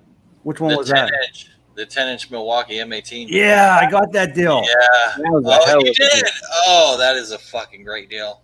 I got that. That saw went on sale for what was it, like $150 or something? Yeah, it was $150 in like Jasper, Alabama, or some kind of shit like that at a Harbor or a fucking a Home Depot. Yeah. And they shipped it to me from Jasper, Alabama to fucking Kansas. I wonder why. You think that was a mistake? Oh, I know that dude got fired. I was like, somebody's in trouble because I was like, like $150. I was like, there ain't no way. So I went on the Home Depot site and there it was $150. So I bought it. I'm like, they're going to cancel this. They're going to cancel this order. And a lot of people bought that saw, man. But they're not Lowe's. They went ahead and fucking ponied up and sent the goddamn saw out. That was even in the video I did for that saw. I was like, I paid $150 for that saw. Yeah. Crazy. That's a cool saw, man. A little underpowered, but man, I love all the different, accessories, all the things you can do on that saw. It's just very cool. I love how you can, do the bevels. You just pull the handle on that thing and go back and forth. Instead of going back and twisting the knob. I think they designed that saw really well. It's a little underpowered, but they did a good job with the design on that. And see, it's a 10-inch miter saw M18. Yeah, Milwaukee. Bevel sliding compound miter saw. I the longest fucking name you could ever put for a miter saw. That's what it is, M18. But yeah, that was a Tool Boss deal, and I got all over it. I should have bought 2 because I could have turned around and sold another one for $400 pretty easy. But I still check those out every once in a while just to see if they like go down. And no, they're always around the 500 price range. Yeah, I noticed that about your channel. That's what Dan Audubon Dan told me. He's like, dude, you got to watch this channel because he comes up with these crazy deals. I remember seeing you doing the Home Depot. Like, didn't you just do that here just recently with a trick where you can put something in your cart and? No, that wasn't me. Wasn't you? Maybe that was Tool Boss. That's what I was thinking of. Tool Boss did that one. I think I'm subscribed to your channel, so I must watch something. No, that's all right. No, they I think sometimes those are with like rigid batteries. I think if they because they're always having like the buy 2 batteries, get a free tool or something. So you buy it, you get the tool or something, you take back the batteries or whatever. It was a deal. It was a crazy deal. It was on the rigids. It showed where you could get the rigid for $199, and you bought them separate. So you took this tool, bare tool, put it in the cart, and then you put the batteries in the cart, and it all came up $199 at the checkout. Yeah. And I was like, what? Yeah, sometimes there's glitches. Yeah. How many names you got there, Dan? I don't know. I don't count them. I'm very I don't do the whole you got to see me do every single piece of it, because to me, if you're on my channel, you probably trust what I'm doing is legit. You know, I do the best with what I got. Yeah, that's all. You remember back in the day we used to have to make shit legit? It's ridiculous. I have to show that kind of shit, you know, depending on. Yeah, I just recently got into it with a subscriber because he didn't see me do the drawing on it, and said he started asking a bunch of questions, and I gave him 3 chances, and I said, first of all, I told you I was doing it on Instagram, and I said I put you in on Instagram manually, even though you didn't have an Instagram account. Second, I said I told you that drawing when I announced it back then when I made the video, I announced it and even put a community post up who won it. And then third of all, you knew that you weren't going to be able to see it. So why are you asking me now anyways? We had a full conversation about this in a comment, and I remembered the whole entire thing. And he still was like, well, this is just ridiculous. And I was like, dude, I'm going to tell you right now, I don't want to hear no more about it, or I'm going to just block your ass and move on because I don't have no time for it. And he couldn't get it through his head, and he was madder than hell that he didn't get an option to get those wrenches. And I was like, this is ridiculous. And just like Simple Electronics says, it's a damn giveaway. People are ungrateful. And honestly, at 10,000 is probably the last public giveaway I'll do. Now I'll still maybe do stuff behind the scenes like I actually always have, but yeah. Well, I'm just gonna give stuff away now. That's all I'm gonna do. You can't whoever I want to give it to. You're more likely to have people complaining, and I think it just takes away from the whole fun of it. You know. Yeah. Yeah. I'm just gonna give mine away to random subscribers. If they've been a good subscriber and they come to my channel and they conversate and everything like that, that's what I'm going to do it now. You know, if I think they deserve it and they're, you know, a good person, I'm just going to give them tools and I'm going to send them a message and say, hey, you know what, man, you've been a good subscriber. I've seen you do a super chat here and there. You've always said nice things. You've been a great person. You deserve this, and this is the way to do this. It's the right way, because if I do a random, then I could possibly get somebody who's just jumping in anyways to get it, and then they're not even going to be a subscriber to me anymore. You know, why waste your time? You know, just give it to the person that deserves it. That's all there is to it. It's your channel. It's your stuff. That's why back in the day, I used to only give away shit to people who did a video fucking response. I do like those. I thought about doing that. Remember when Yakin did the Name That Tool giveaway where he went through? I love that. And I thought about doing the same thing, but I just got too lazy to make the video. So we're going to stick with the bucket. Right. Way to do it, man. Cool. All right, here we go. Good luck. Wait a minute, before you do this, Brad, could everybody give Brad a smeesh on the light? Oh, yeah. Yeah. That's Yeah. always appreciated. It's always appreciated. And you can go over to the new Patreon that I haven't posted a link to in the description, but I probably should have. All right, I got a name. And it is longtime viewer, Mr. Amos Cardoza. Amos. Look He at that. actually won Amos. with his extra entry for going over to the Will Makes Everything post. I appreciate that, Amos. Congrats, Look at Amos. that. And he had just commented before you drew. Yeah. That is crazy. I'm gonna post my email if for some Infamous reason, Amos, fan of the Pats. That's all I gotta say. Famous Amos. Famous like Amos. Amos. Fan He's of an the Pats. awesome dude, man. You know, like Antonio. The guys I know, you know, from my channels, you know, Amos and Antonio, man, what good guys they are. They're around everywhere. Yeah. Everywhere. but you know what? Let's do a second draw. Should we do a second draw? Not What's for a the big second draw, draw? but for a new channel sticker pack, you'll get one of the first Oh. new channel stickers going out. I saw the name before I pulled it, so I want to be fair. All right. Here we go. New sticker going to Josh's Industrial Maintenance. Good job. Way to go, Josh. He's I been around for a long time. think he is close to me because he said something about a strip club that's in my neighborhood, and I think he's close to me. I've watched a couple of his videos to see if he says anything. He hasn't yet, but Yeah, he actually came. I gave him some YouTube advice, told him my editors and stuff like that, and I love his channel. He the reminds me motherfucker of lives in the same town. he reminds me of a better version of what I was when I first started out. Yeah, That was Josh, we're gonna beautiful have to put. get together. Josh Industrial Maintenance. There we go. I like that when people put. I like it when people put up a link for these guys' channels. That I hate the fact that YouTube did that. I get why they did that, but you know, Why did they it's do just- that? I don't understand Because why. of grow streams. Because of grow streams. Have you ever? So I ran across a couple of grow stream channels that were some subscribers that came in, and I got on there and I was like, hey man, what's going on? I'm just being nice and watching. And actually, one guy is a friend of mine. His name's Real Giveaway Guy, and he's a cool guy, but he's stuck in this grow stream mentality. And there's a lot of channels, I guess, that done this, where they just they bang links all the time in the comment section on live chats. So that way you can go subscribe, you know, and they get people to, you know, bounce back and forth. They get these huge, some of them get really huge, you know, live chat or chats and whatnot going.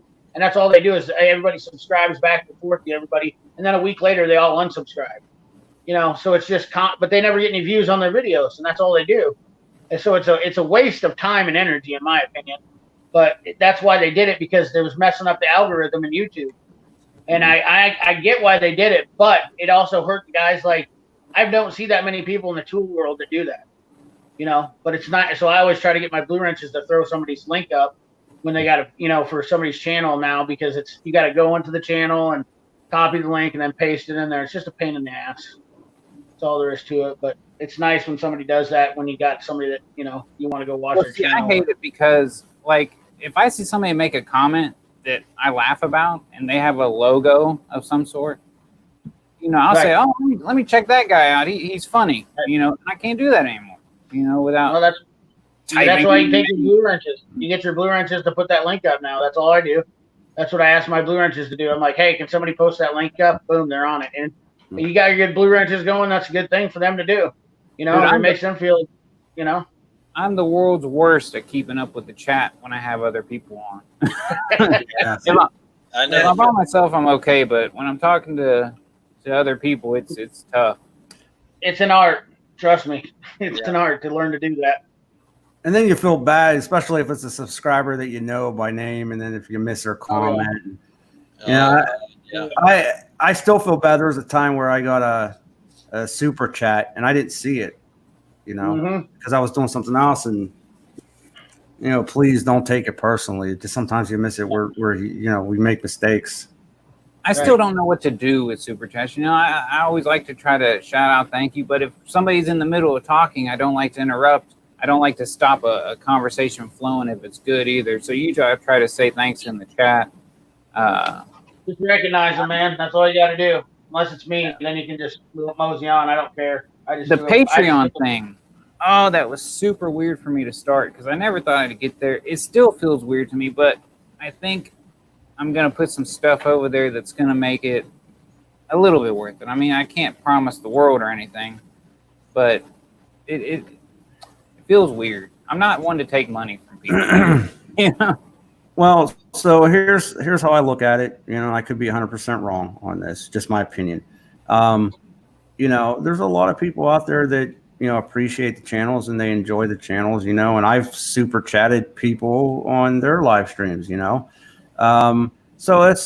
they feel like they're contributing, in a way which, that helps the channel. I mean, I think a lot of people, I get comments a lot of times is that, oh, you're YouTuber and blah, blah, blah, blah, blah. But, what people don't realize, I think, is that number one, it takes a lot of time, to do that. And number two, when you're out there buying, in my case, 6x6 lumber all the time to chop up, that helps the channel.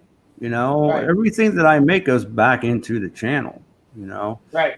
And, whether it's a new computer or a new screen, a new camera or a GoPro for some cool footage, but it helps keep that channel going, and nobody's getting rich off super chats. Well, maybe some people are, but anything I think helps. And I think that if people feel that they're part of that channel, recognize it, tell them thank you, and if that's something they want to do, I would never force anybody to do that or say, hey, but it's there for them to do it, And, I agree. Cool.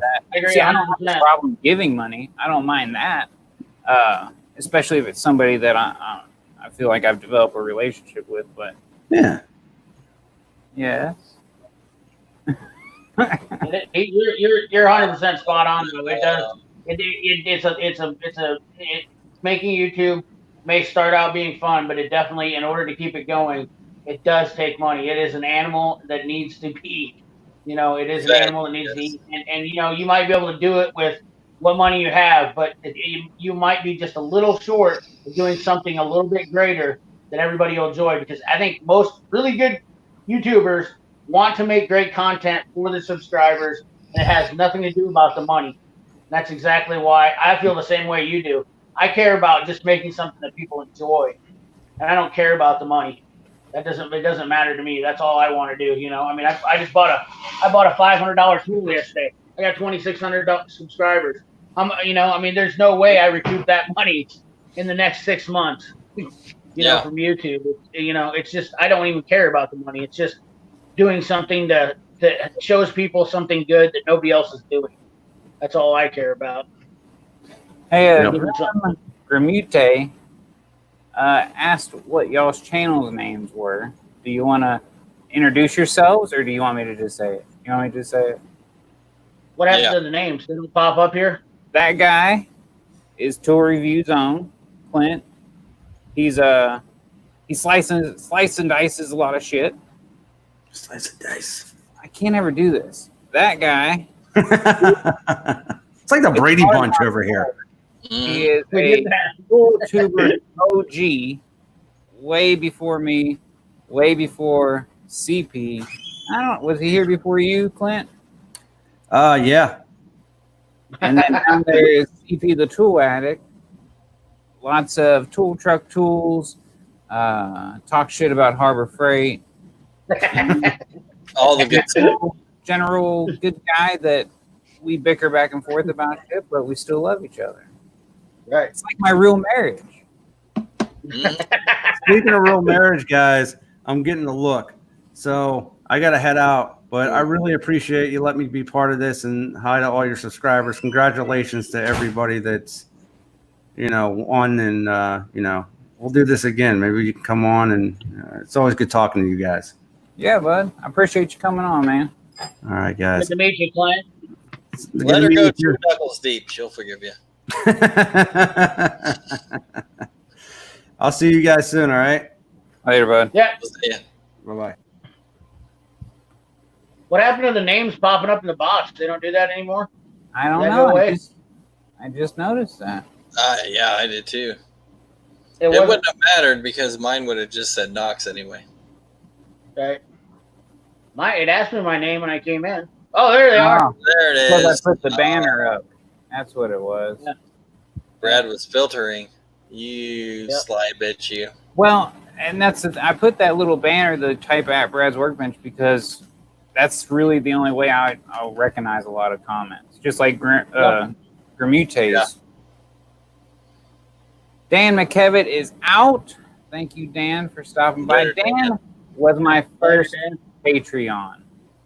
Ooh, I love He's your first one. I literally talked to Dan more than I talked to my wife. And a fucking June bug's in here. that's probably actually good for your relationship. Yeah, no kidding, right? Yeah. It takes a lot getting used to living together again, man. Not just being home for 2 weeks at a time. Yeah. Raphael's Well, the on last- it. He's up there posting links up there. Thank him for that. The last ex told me she wanted it hard, but she didn't mean the whole relationship. I didn't understand what she was talking about, but I understand now. Yeah. Well, how is the Tinder life treating you? Or do you not have time for that because you're so busy at work? No, actually, I have way more time for that since I kind of been neglecting my YouTube. I think I put out one video last month. Yeah, it's been that good. 60 hours a week at work, and then fucking 40 hours a week and other stuff. Man, I wish. Oh, never mind. Dan's staying. He was saying bye to tour reviews on. You know, I did not subscribe to See you tour later, reviews Dan. on for the longest time because I kept getting tour reviews on and what's the guys I Cool hate? boss? Oh. No, I like Tool Boss. VCG. Tools in Action. I kept getting tour reviews and Tools in Action confused. Yeah.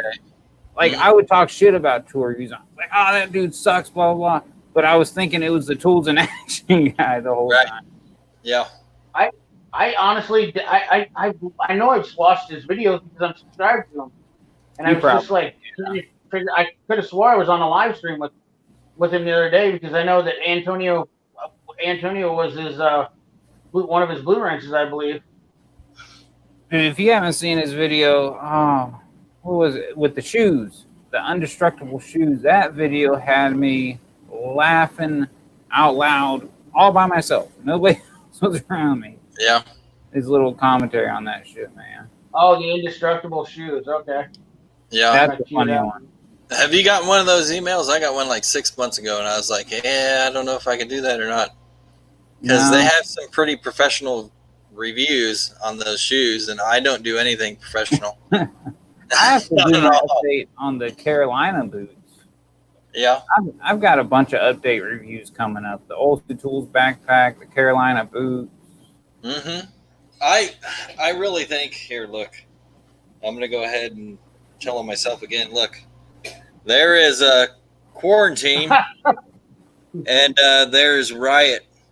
So, two speeds and the Crocs. Oh, that's an Instagram post right there. Right. Yeah. Oh Crocs. man, dude. Who the fucking guessed? I can show you what riot is for me, but it ain't running. I can promise you that.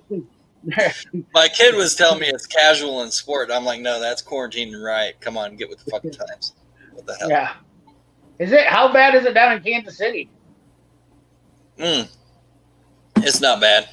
We had some kids out yelling "fuck the police" or whatever, but yeah, I've been saying that since the '90s. You know, I listen to NWA and shit.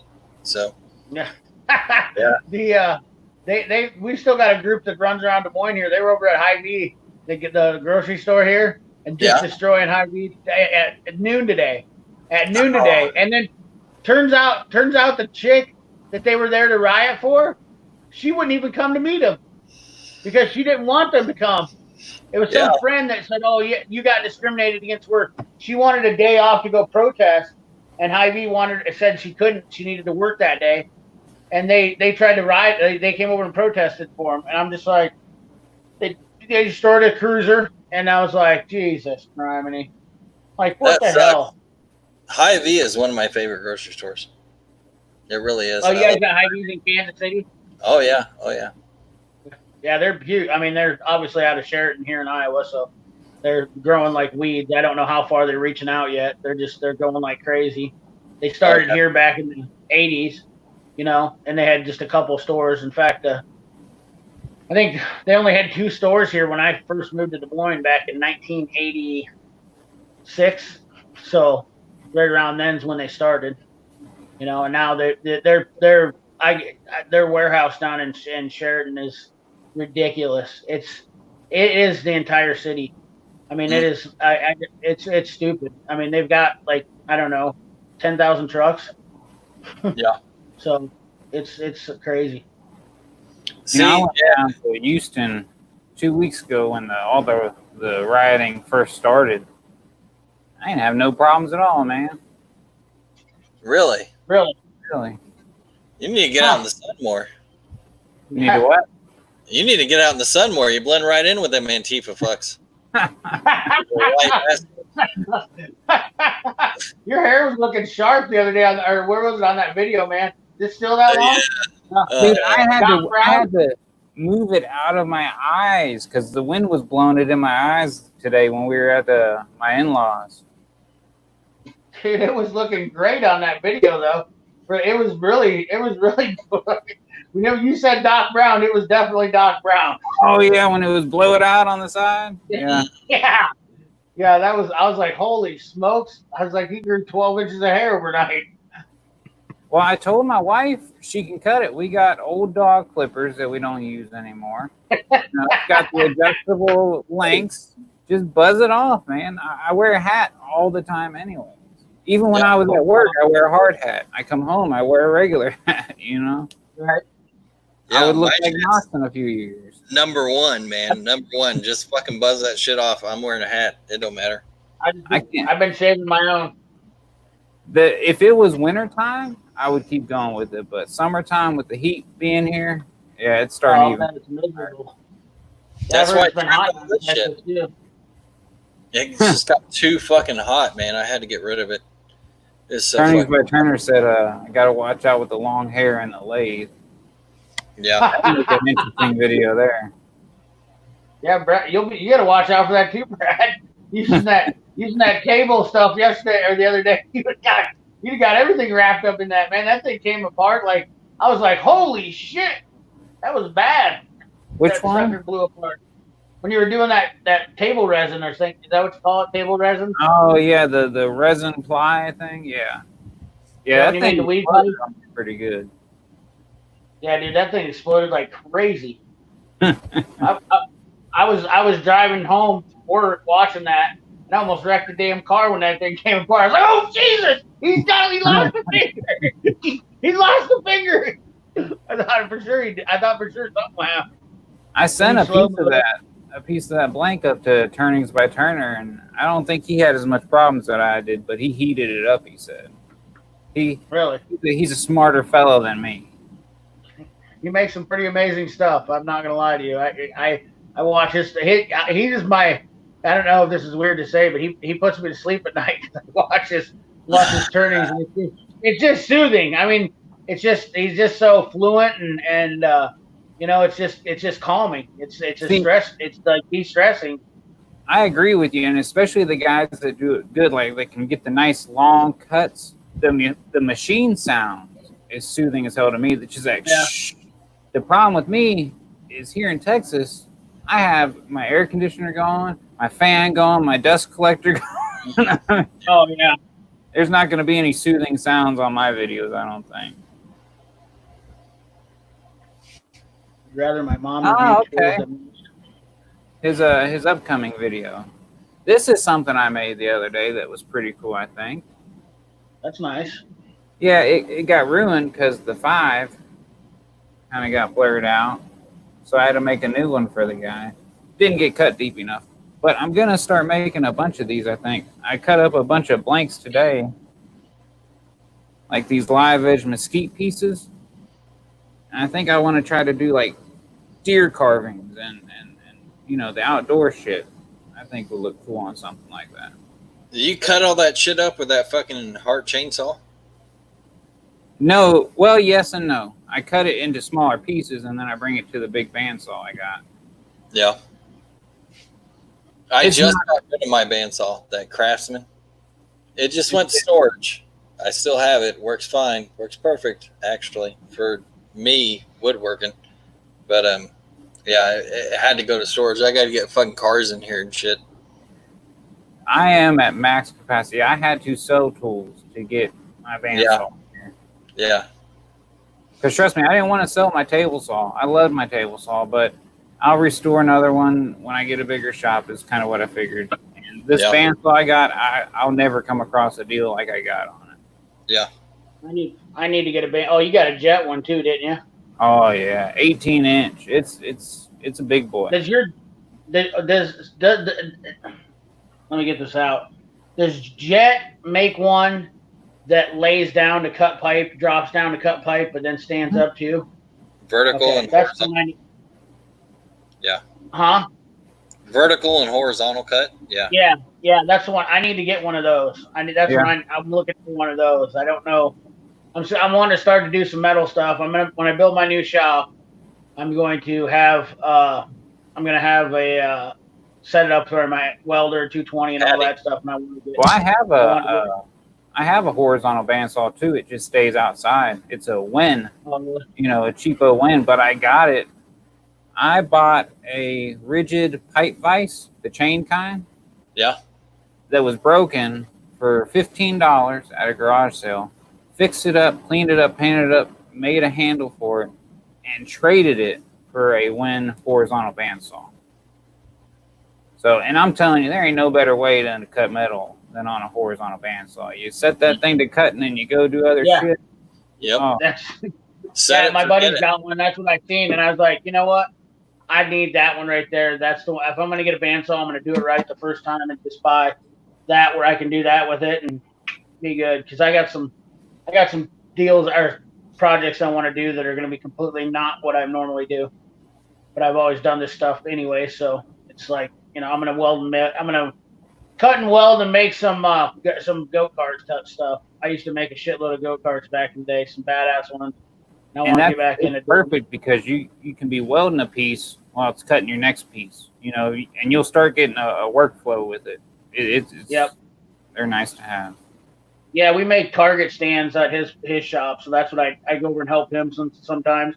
He sells target stands locally. He won't ship them because it's obviously heavy stuff, but he cuts and makes them. I mean, he sells enough locally, just in the tri-state area here, that he's busy as hell all the time. So he'll be making for different clubs and stuff, 40, 50 stands, and it takes a couple weeks for him to crack those things out. But I love being, just like you said, being able to cut that, set the metal there and cut it.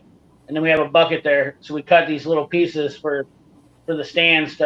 We got a little round bar we cut for driving nails down the ground to hold them there. We just sit there, and as soon as you hear that one drop, you just go over there and pick it up, move it over, and it's all set up and into a deal or a vice type deal, and it's just nice and slick. I really dig it.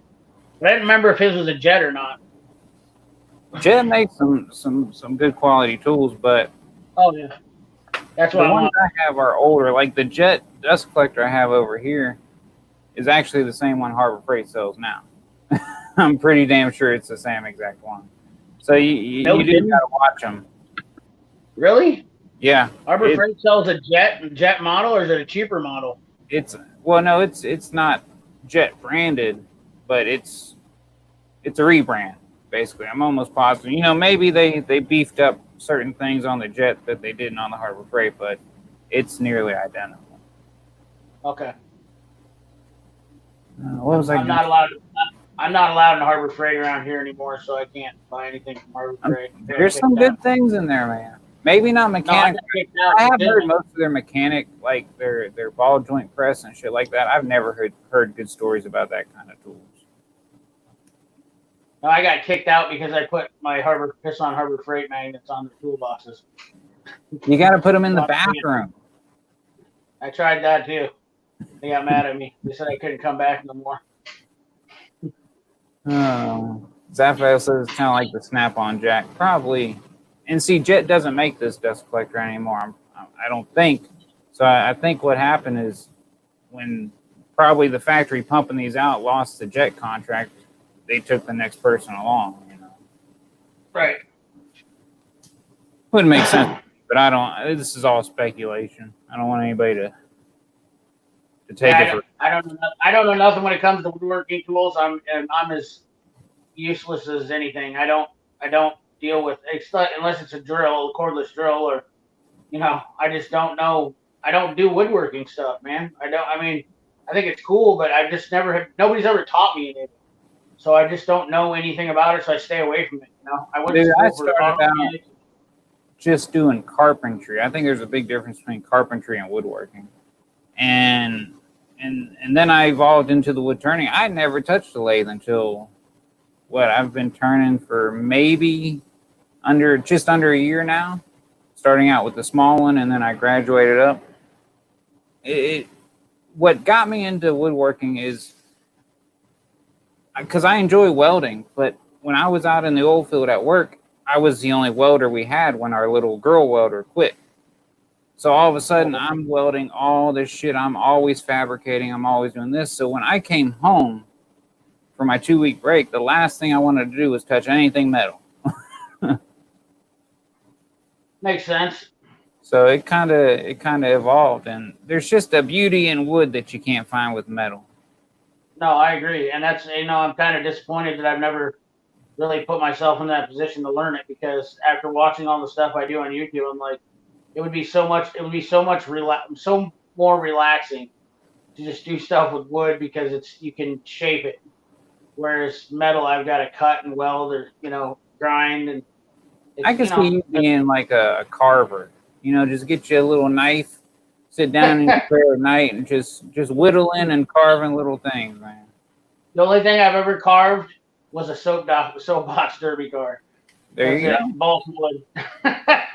And it came out looking like a school bus. So I'm not very good at that neither.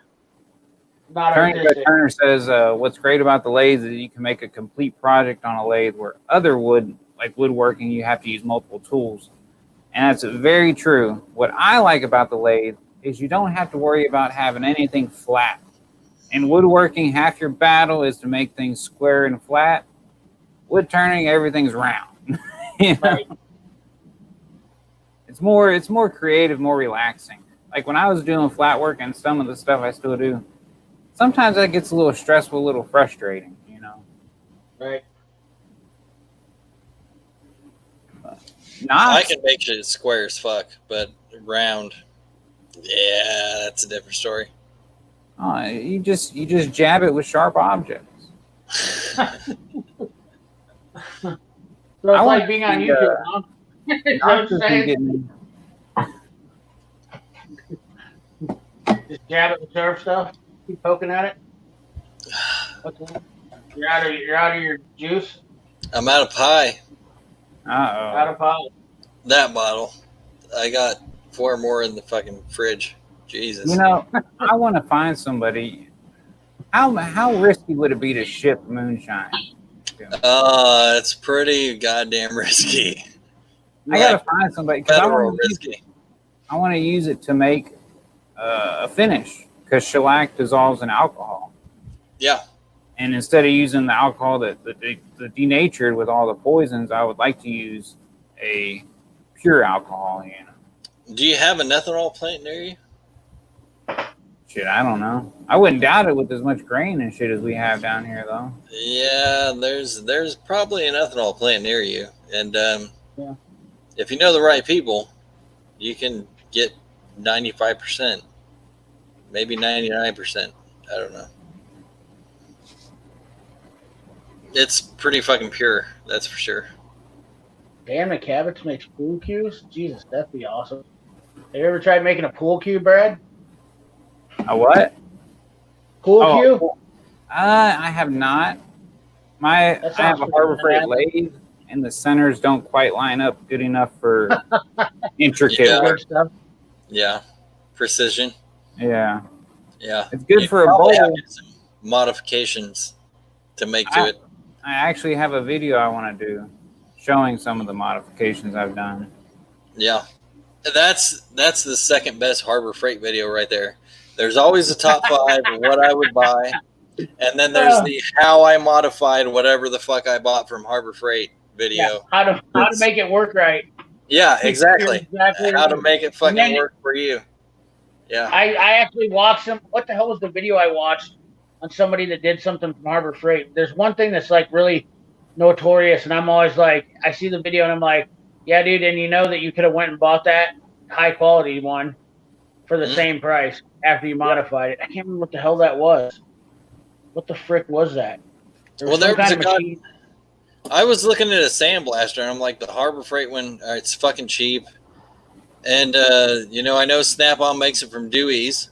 So I went and looked at the Dewey's one. And by the time I modified a Harbor Freight one, I could afford a Dewey's one that ships straight to my fucking door. You plug it in and you play. Yeah, you don't have to. You gotta watch that. Yeah. I know not everything. I know not everything you can do at Harbor Freight and modify it. It doesn't make it better or doesn't make it cheaper than something else. There's a couple things that you go buy from Harbor Freight that I've seen, and guys are doing videos and they're like, "Oh, you just buy this and that and this and that." It's just a $50 upgrade, and I'm like, that $50, you could have definitely stepped up to the right one. You gotta watch. You probably should have done a little bit better shopping when you went and looked at this. Yeah. Now you're stuck with a pile of garbage. I agree with that. You got to make sure it's worth the cost, and like I've always said, it's how much you're going to use it. Right. Is it worth the time you got to invest in it? Like a Harbor Freight hand plane, I would never buy a Harbor Freight hand plane because that thing would take forever to tune up. I guarantee you, and probably won't stay in tune. And that's the other thing. How good are you at modifying shit to make it work? If you're a DIY guy, you're not very good at modifying shit, really. So it'll make you good. Really work for you? Yeah. Now there is one thing that I've seen from Harbor Freight that I've seen a guy, Redbeard's Garage. I don't know if you guys ever watched him. He's a go-kart channel. He took a Bauer bandsaw and actually made it into a working bandsaw out of just a piece of flat steel, and he put one of the trigger switches, the toe switches on it, and that's actually not a bad deal. It like he took a piece of flat steel and then just cut the bandsaw into it, welded it to a steel wheel and a pole, and that flat steel, and then mounted the cut holes and mounted you can take the guard off of the Bauer saw and mounted it directly to the steel plate, and then took a zip tie around the trigger, permanently opened up the switch, and then plugged that into one of their toe switches and plugged that in the wall. And I'm like, oh man, that's not a bad gig for a cheap bandsaw that works, especially when you're cutting a lot of small steel. It's actually it's pretty sweet. I want to make a table so I can use my horizontal one in the vertical position because it's made to go vertical as well. I just don't have the table for it. Gotcha. Oh, who we got here? Look at this guy. First time streamer. First timer. Grimute. Welcome to the big tube. Pronounce your name so everybody my debut. No one's ever seen my face. Thanks, man. I understand why, but pronounce your name so everybody gets it right from here on out.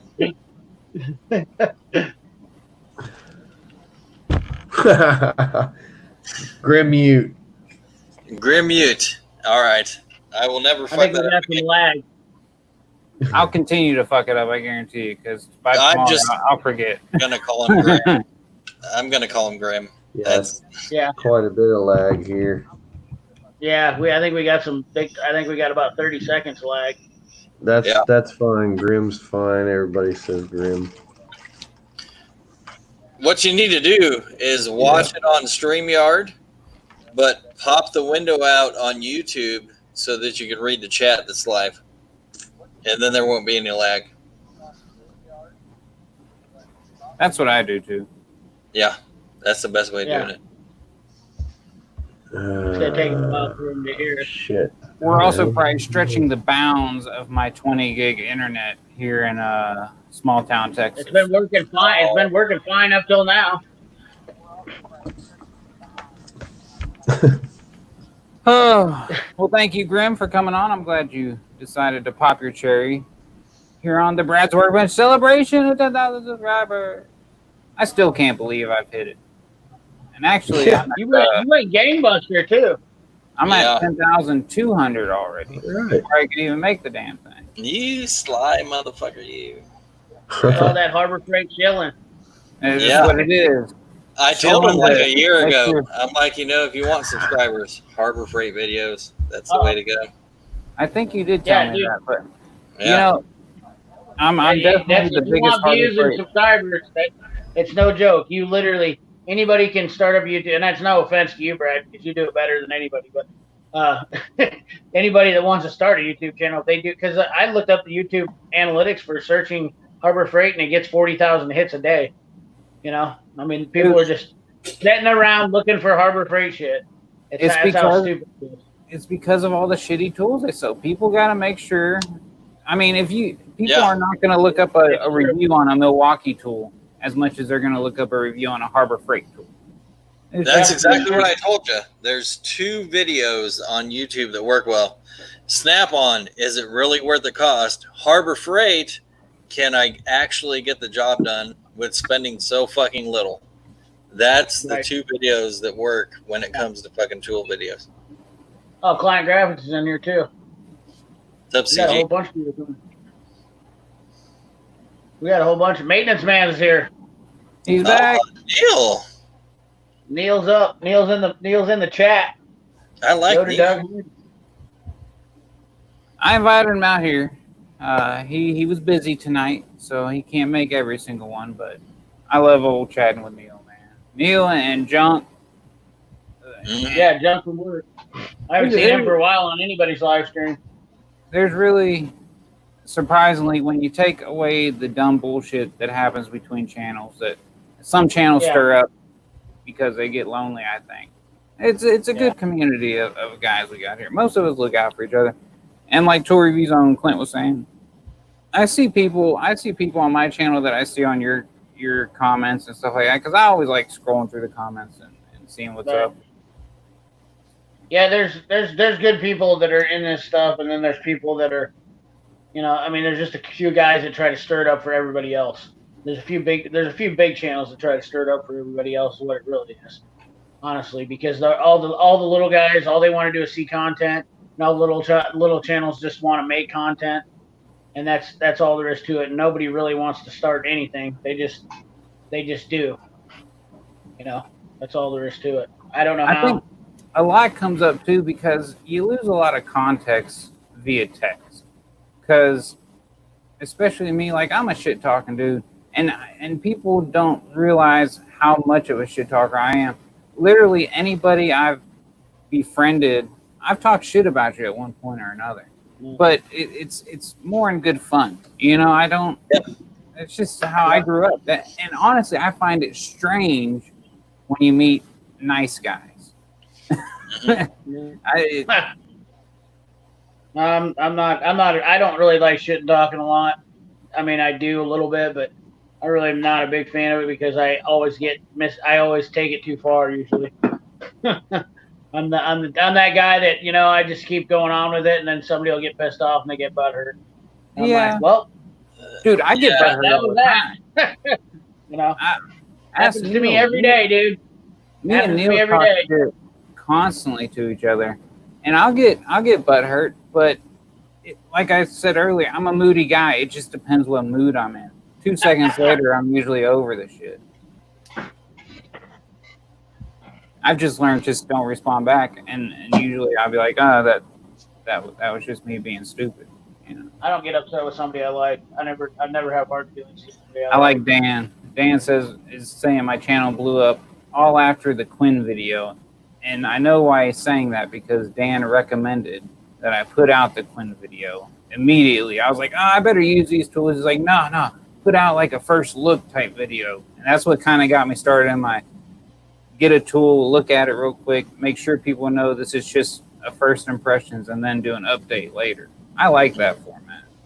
What did you get? Like, did you gain like 5,000 subscribers in like 3 months? Yeah, Like it was the last fast. couple months. Yeah. Yeah. The You were like at 3,000 or 4,000 subscribers when I think I started YouTube 10 months ago, or when I really started getting into YouTube. I actually had a couple videos up before I started, and then I decided I was actually going to make a run at it, and I started 10 months ago now. So, but you're at Last 3,000 month- subscribers. last The month was last- the best month I've ever had. The last Really? time I was on Brad, he had just beaten me in subscribers. I think Yeah. so, yeah. Now he tripled me. Yeah. So Yeah. 3 chicks, 1 time. Hey, I mean, good on you, Brad. Keep going to the moon. I think it honestly what did so well was the top 5 hand tools video. Yeah. And then when I saw that one take off, I'd mentioned in the video even before it was put out there that I was going to do a power tools and a shop supplies and this and that. But then when I saw that video do good, I was like, well, now I definitely got to do these because apparently people like to watch that shit. I got a Harbor Freight video that I've been sitting on for a while. I made it, and it's my my favorite Harbor Freight tools, and there is none. It's really gonna piss people off when they come and see that, and see Put it these out. favorite Harbor Freight tools, and they come to watch it. And I'm like, this one's junk. I'm just kidding. Yeah. I have debated about putting it out for a long time because it's gonna. I guarantee you, it's gonna stir people all sorts up when they start watching it, and they're like, "This guy doesn't like any Harbor Freight tools at all." And I'm like, But I do have a few. I take it back. I do have a few. that's how I discovered your channel, though, from you stirring Yeah. shit up. I first found you when you and the tool bear were going at it, and I like the tool bear. I think he means well. I don't agree with a lot of what he says, but I don't think. What does Sturgill always say? You don't know what you don't know. Yeah. Right. Even though sometimes I don't agree with a lot of his advice, I don't think he's doing it intentional. Mhm. Yeah, he's an idiot. It's all right. You can say he's an idiot. I've met the dude I think in person. he's a very He's smart an idiot. guy. I think But he's yeah, he is smart. He's an idiot as well. There's no denying that. Well, I'll tell you what. You got to give him credit. I'll give him credit for this. He's one of the only guys that I can see that sits behind a camera with a cartoon and never actually does anything, and it's got like 80,000 subscribers. Yeah. So you got to give a guy props that's smart enough to take people's money like that without doing absolutely nothing. So that's the best I can do. Hands off to him for that. Yeah, never worked in a trade his entire fucking life, but he can talk about tools and have 80,000 fucking subscribers. Yeah, I'll be he honest should be with proud you. of that because he did that. I mean, it's not even a knock on him. I mean, look at Scotty Kilmer. He's a guy that, have you seen his garage? I mean, that guy ain't never pulled a car in his garage since 1963. Exactly. Yeah, Exactly. He's got 1 million subscribers because he waves his hands around like he's gonna do karate on the camera. oh man. Neil came in See? with hot. I love your shit talking, CP. That's the reason I watch you. Worm drive for life. Oh, Neil, let's reminisce on Neil. Neil says that me and him met when the Skill Worm Drive table saw came out. And I said, why the fuck do you need a worm drive on a table saw? And Skill has yet to give me an answer on this. But Neil kind of got upset because he had apparently just bought one. And he says that I talked some pretty good shit to him that night, but I don't recall, but I cannot deny it. Worm drive for opening up a table saw? Is that what it is? For like just worm drive. The motor the motor and arbor is a worm drive. It's like a skill saw worm drive. What is that? Rikers. What is that? Never had Whiskey? that one. Kansas City, Riegers. Oh, They no actually shit. production of their fucking gin to make hand sanitizer. Oh, for the no kidding. COVID outbreak. Yeah. So we will go ahead and pour a shot. I'm Yeah. still after that answer, though. I should do some more research and do a video on that. What, the COVID? No, why they need a worm drive on a table saw? Because a worm drive is what I always thought was it was meant for more power on a smaller motor, and a table saw has a plain big enough motor. But maybe I'm wrong. I could definitely be wrong. Yeah, I don't think worm drive actually adds more power. I think it takes it away. But I'm not a wood guy, so I don't have anything to say in the argument, really. Tarek says he's got a worm drive skill saw and he's not impressed at all. Princess Jamie's in here with a $10 holla. Is it the new one? Brad. Oh, thank you, Jamie, and thank you, CP, for letting me know. See, I'm bad about that. You got to get your blue wrenches to say. You got to get your blue wrenches to say thank you. Just get that. Look at this. They're all coming in. Zephyr's coming in. They're coming in hot. Josh and Industrial Maintenance with $1. Zephyr with $1.99. We're coming in now, firing away on the super chats. That 10,000 subscriber super chat is coming in. The $10,000 super chat, is that what you're gonna say? No, you can't do $10,000. You know you can only do a $500 super chat a day. Really? Yep. I know that. I think You don't ask me how I know that, but I know that. I got locked out of super chatting. I think that $15 one was the biggest one I've ever had from Neil. BW's Electronics in with a $2 holla. I just looked. You're up to 5 Patreon subscribers. I started the stream with 1 Patreon, so I appreciate you guys that did go over there. Turners by Turning in with a $5 holler. Look at that. You are big time, Brad. You hit 10K, and now you're getting some serious super chats going, buddy. That's how you do it right there. Well, it's all about the beard. Do you accept EDPD? Dennis Rigger, God, that guy is awesome. I'll tell you what, man. Dennis Rigger is one of my favorite subscribers, hands down. He gives me a laugh every time. Even when I'm having a bad day, I can always plan on he'll say something. The maintenance man busted out a $20. All right, now we're getting carried away, guys. Now you're making me feel awkward. Now I'm gonna have to send Neil a sticker. Dennis, I'm gonna have to ask you how many Hot Pockets equals $19.99, because that's what the EBT fucking donation would be. Thank you, CP. Thank you, Tarek. Thank you, guys, man. $25. Look at that, bud. How does that make you feel? You're getting all uncomfortable. I can tell you're getting nervous. I'm getting very Look at him. He's uncomfortable. starting to breathe heavy, guys. He can't handle it. He's just made $100 on a super chat, which will equal about $68 after YouTube dips their hand in it. So that's fine. Right. I don't know what to say. Brad's penis has grown this big. That's how big it is. Yes, he is feeling so uncomfortable right now. So uncomfortable. It does, and I just feel like I can't show the appreciation I truly do feel. Oh, no, I've always been awkward at Christmas time when I'm opening up a gift in front of somebody, you know? Oh, you're blushing like a fat bitch. Somebody said it's cute. It's great. I love it. You got to learn to be gracious as an acceptance, Brad, because just like Clint said, and I can tell you, I know as well as you, dude, as a subscriber, you take time to go do this shit. I mean, it's these guys want to support you. You got to let them do it, man. And that's cool that they do that, and you got to appreciate it. And you will give back to them someday, somehow, some way. You know, I mean, look at that. Turners by Turners with a $26. He didn't even do a 25. He did a 26. Well, Here thank we go. you, guys. I like Dan's $10, and then below that, because you're a bitch. Oh, Tarek's going in crazy. Look Take at your shirt that. off. Appreciate it. I am not going to take my shirt off, though. He just gave you $75. Take your shirt off. I'm sorry. $75 and he won't take your shirt off. If I do it, calling I Tools would and never Trash. hear the end of it from Tools and Trash saying that I was a slave. You want to see some of Brad's tattoos, though? Brad, I've hoarded for a lot less than $50. Yeah, look at that. Look at that. Amos came in with a $20, dude. They are just, look at this, dude. You know what? It is coming in hot. Wow. I definitely just paid Look for at this. the look at the colors on your screen, buddy. That's not the rainbow.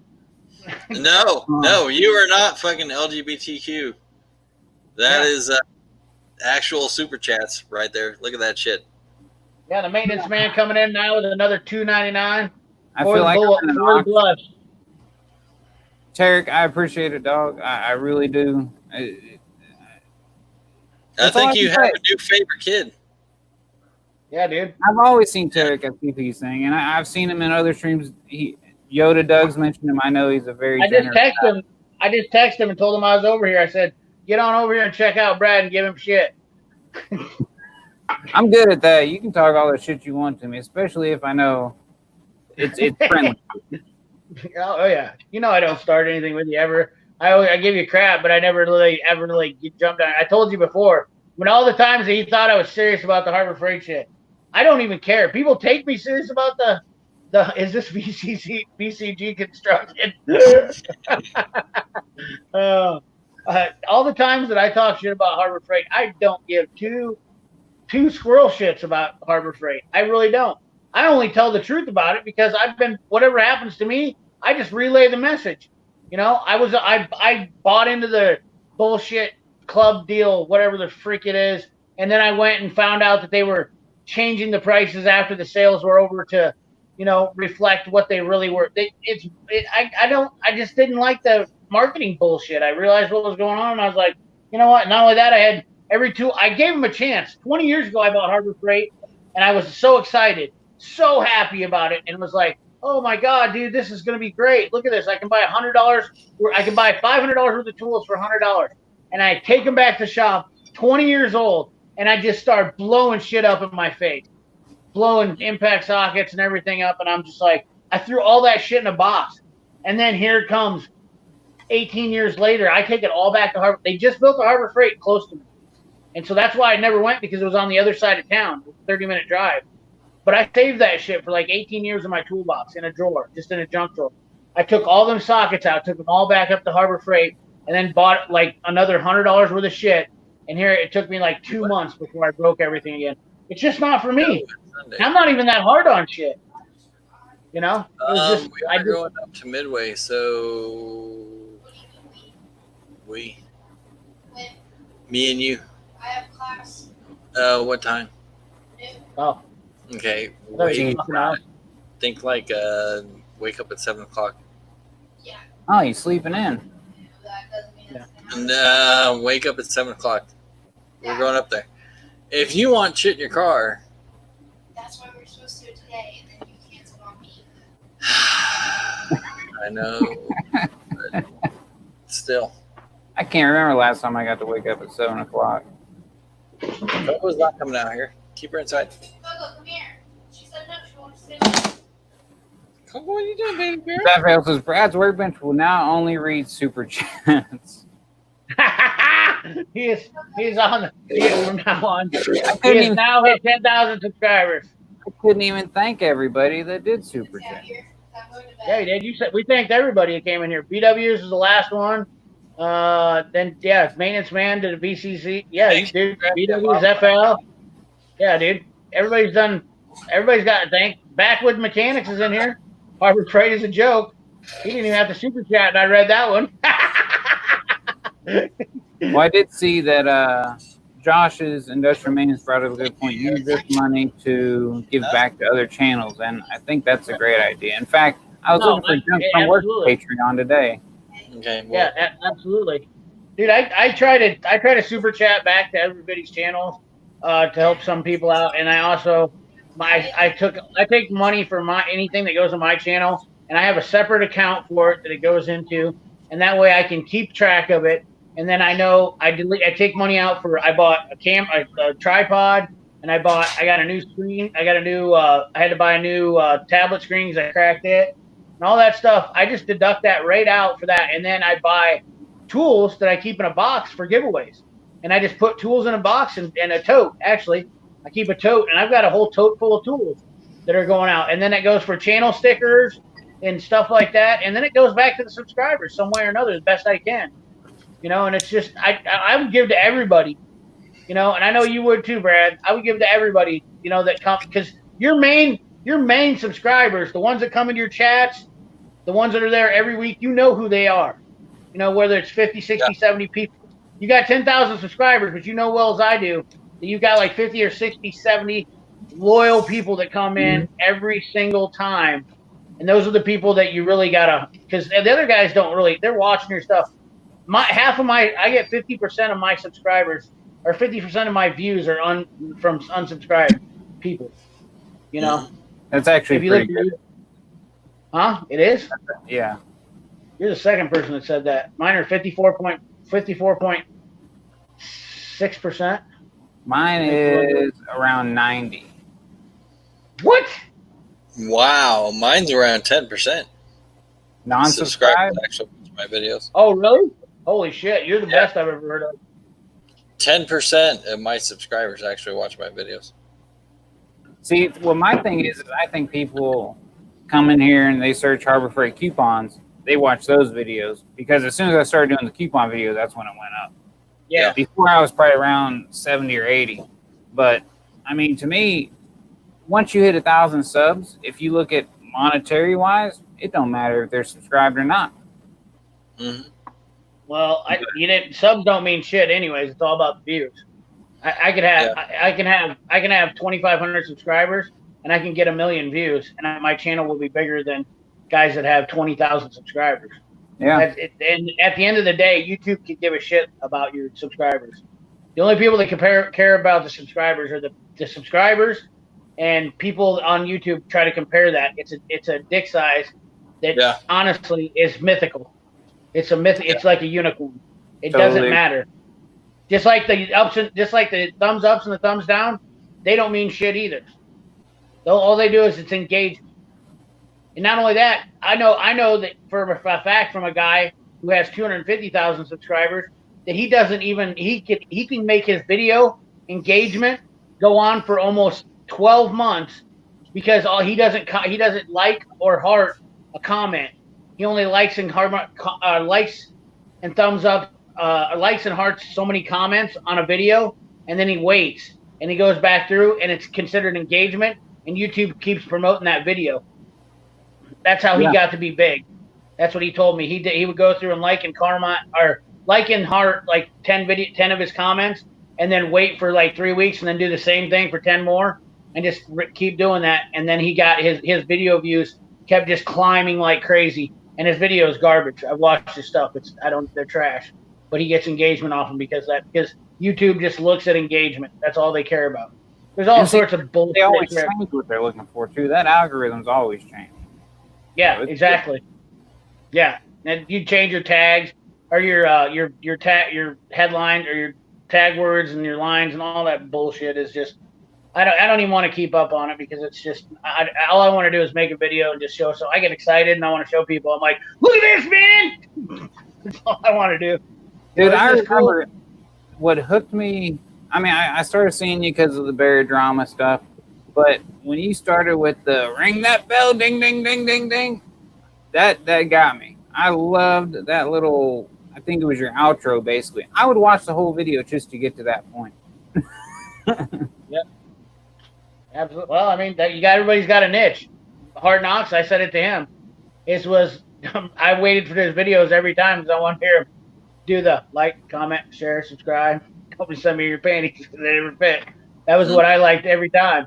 And I still do every time I watch his videos, And Brad, I don't really have one thing. I just like watching you talk sometimes. I don't know. I just wait for you to say something funny. You just randomly come in there with something funny out of nowhere, and it's not sporadic. That's what I look for in your channel, in your videos, is that you always have something in there that's gonna make me.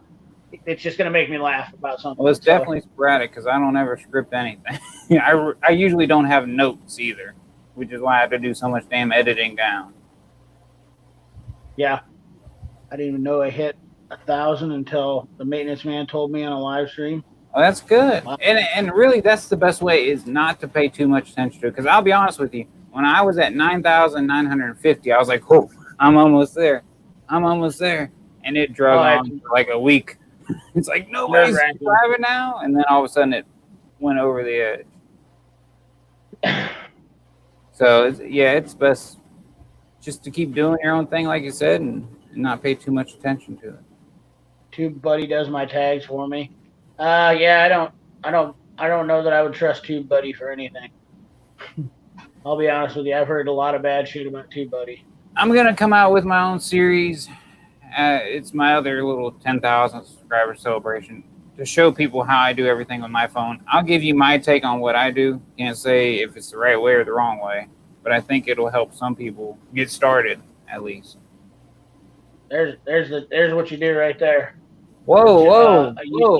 A Ulanzi mount. You can't show that on this channel.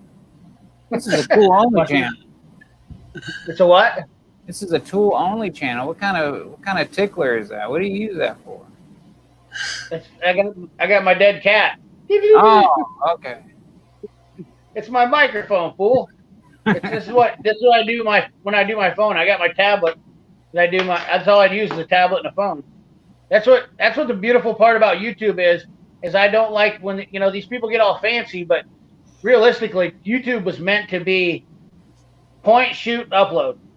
That was what it was driving around, and that was where the best videos came from, was when people did that. And now it's gotten to where people want to be movie stars. I gotta make a stage, and I gotta do this and that, and I gotta make editing, and I've got to do B-roll shots, and all this shit. I got to get my hair cut. No, I don't buy it. I'm gonna keep doing what I'm doing, and then I'm gonna keep riding it out like this, and we'll see. Because I'm not changing a damn thing. I literally sit down, make a video. I don't even give a shit if I messed up in it or not. I wait for the people to correct me when I may do something wrong, and guess what? That's engagement. People love to pick out when you do something wrong. Why would I take it away from those people that want to be negative? Why would I take that away from them? Let them come in to say something negative to your channel, because that's what they want to do anyways.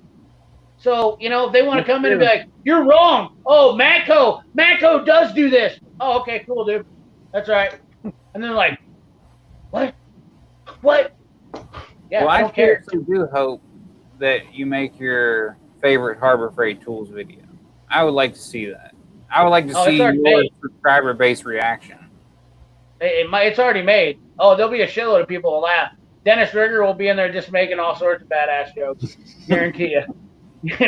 There'll be so much fighting in there. It'll look like a wedding gone wrong. It'll look like a Jerry Springer wedding. They'll be throwing cake everywhere. And then I'll just sit back I'll just be sitting back like this. Oh yeah, woo!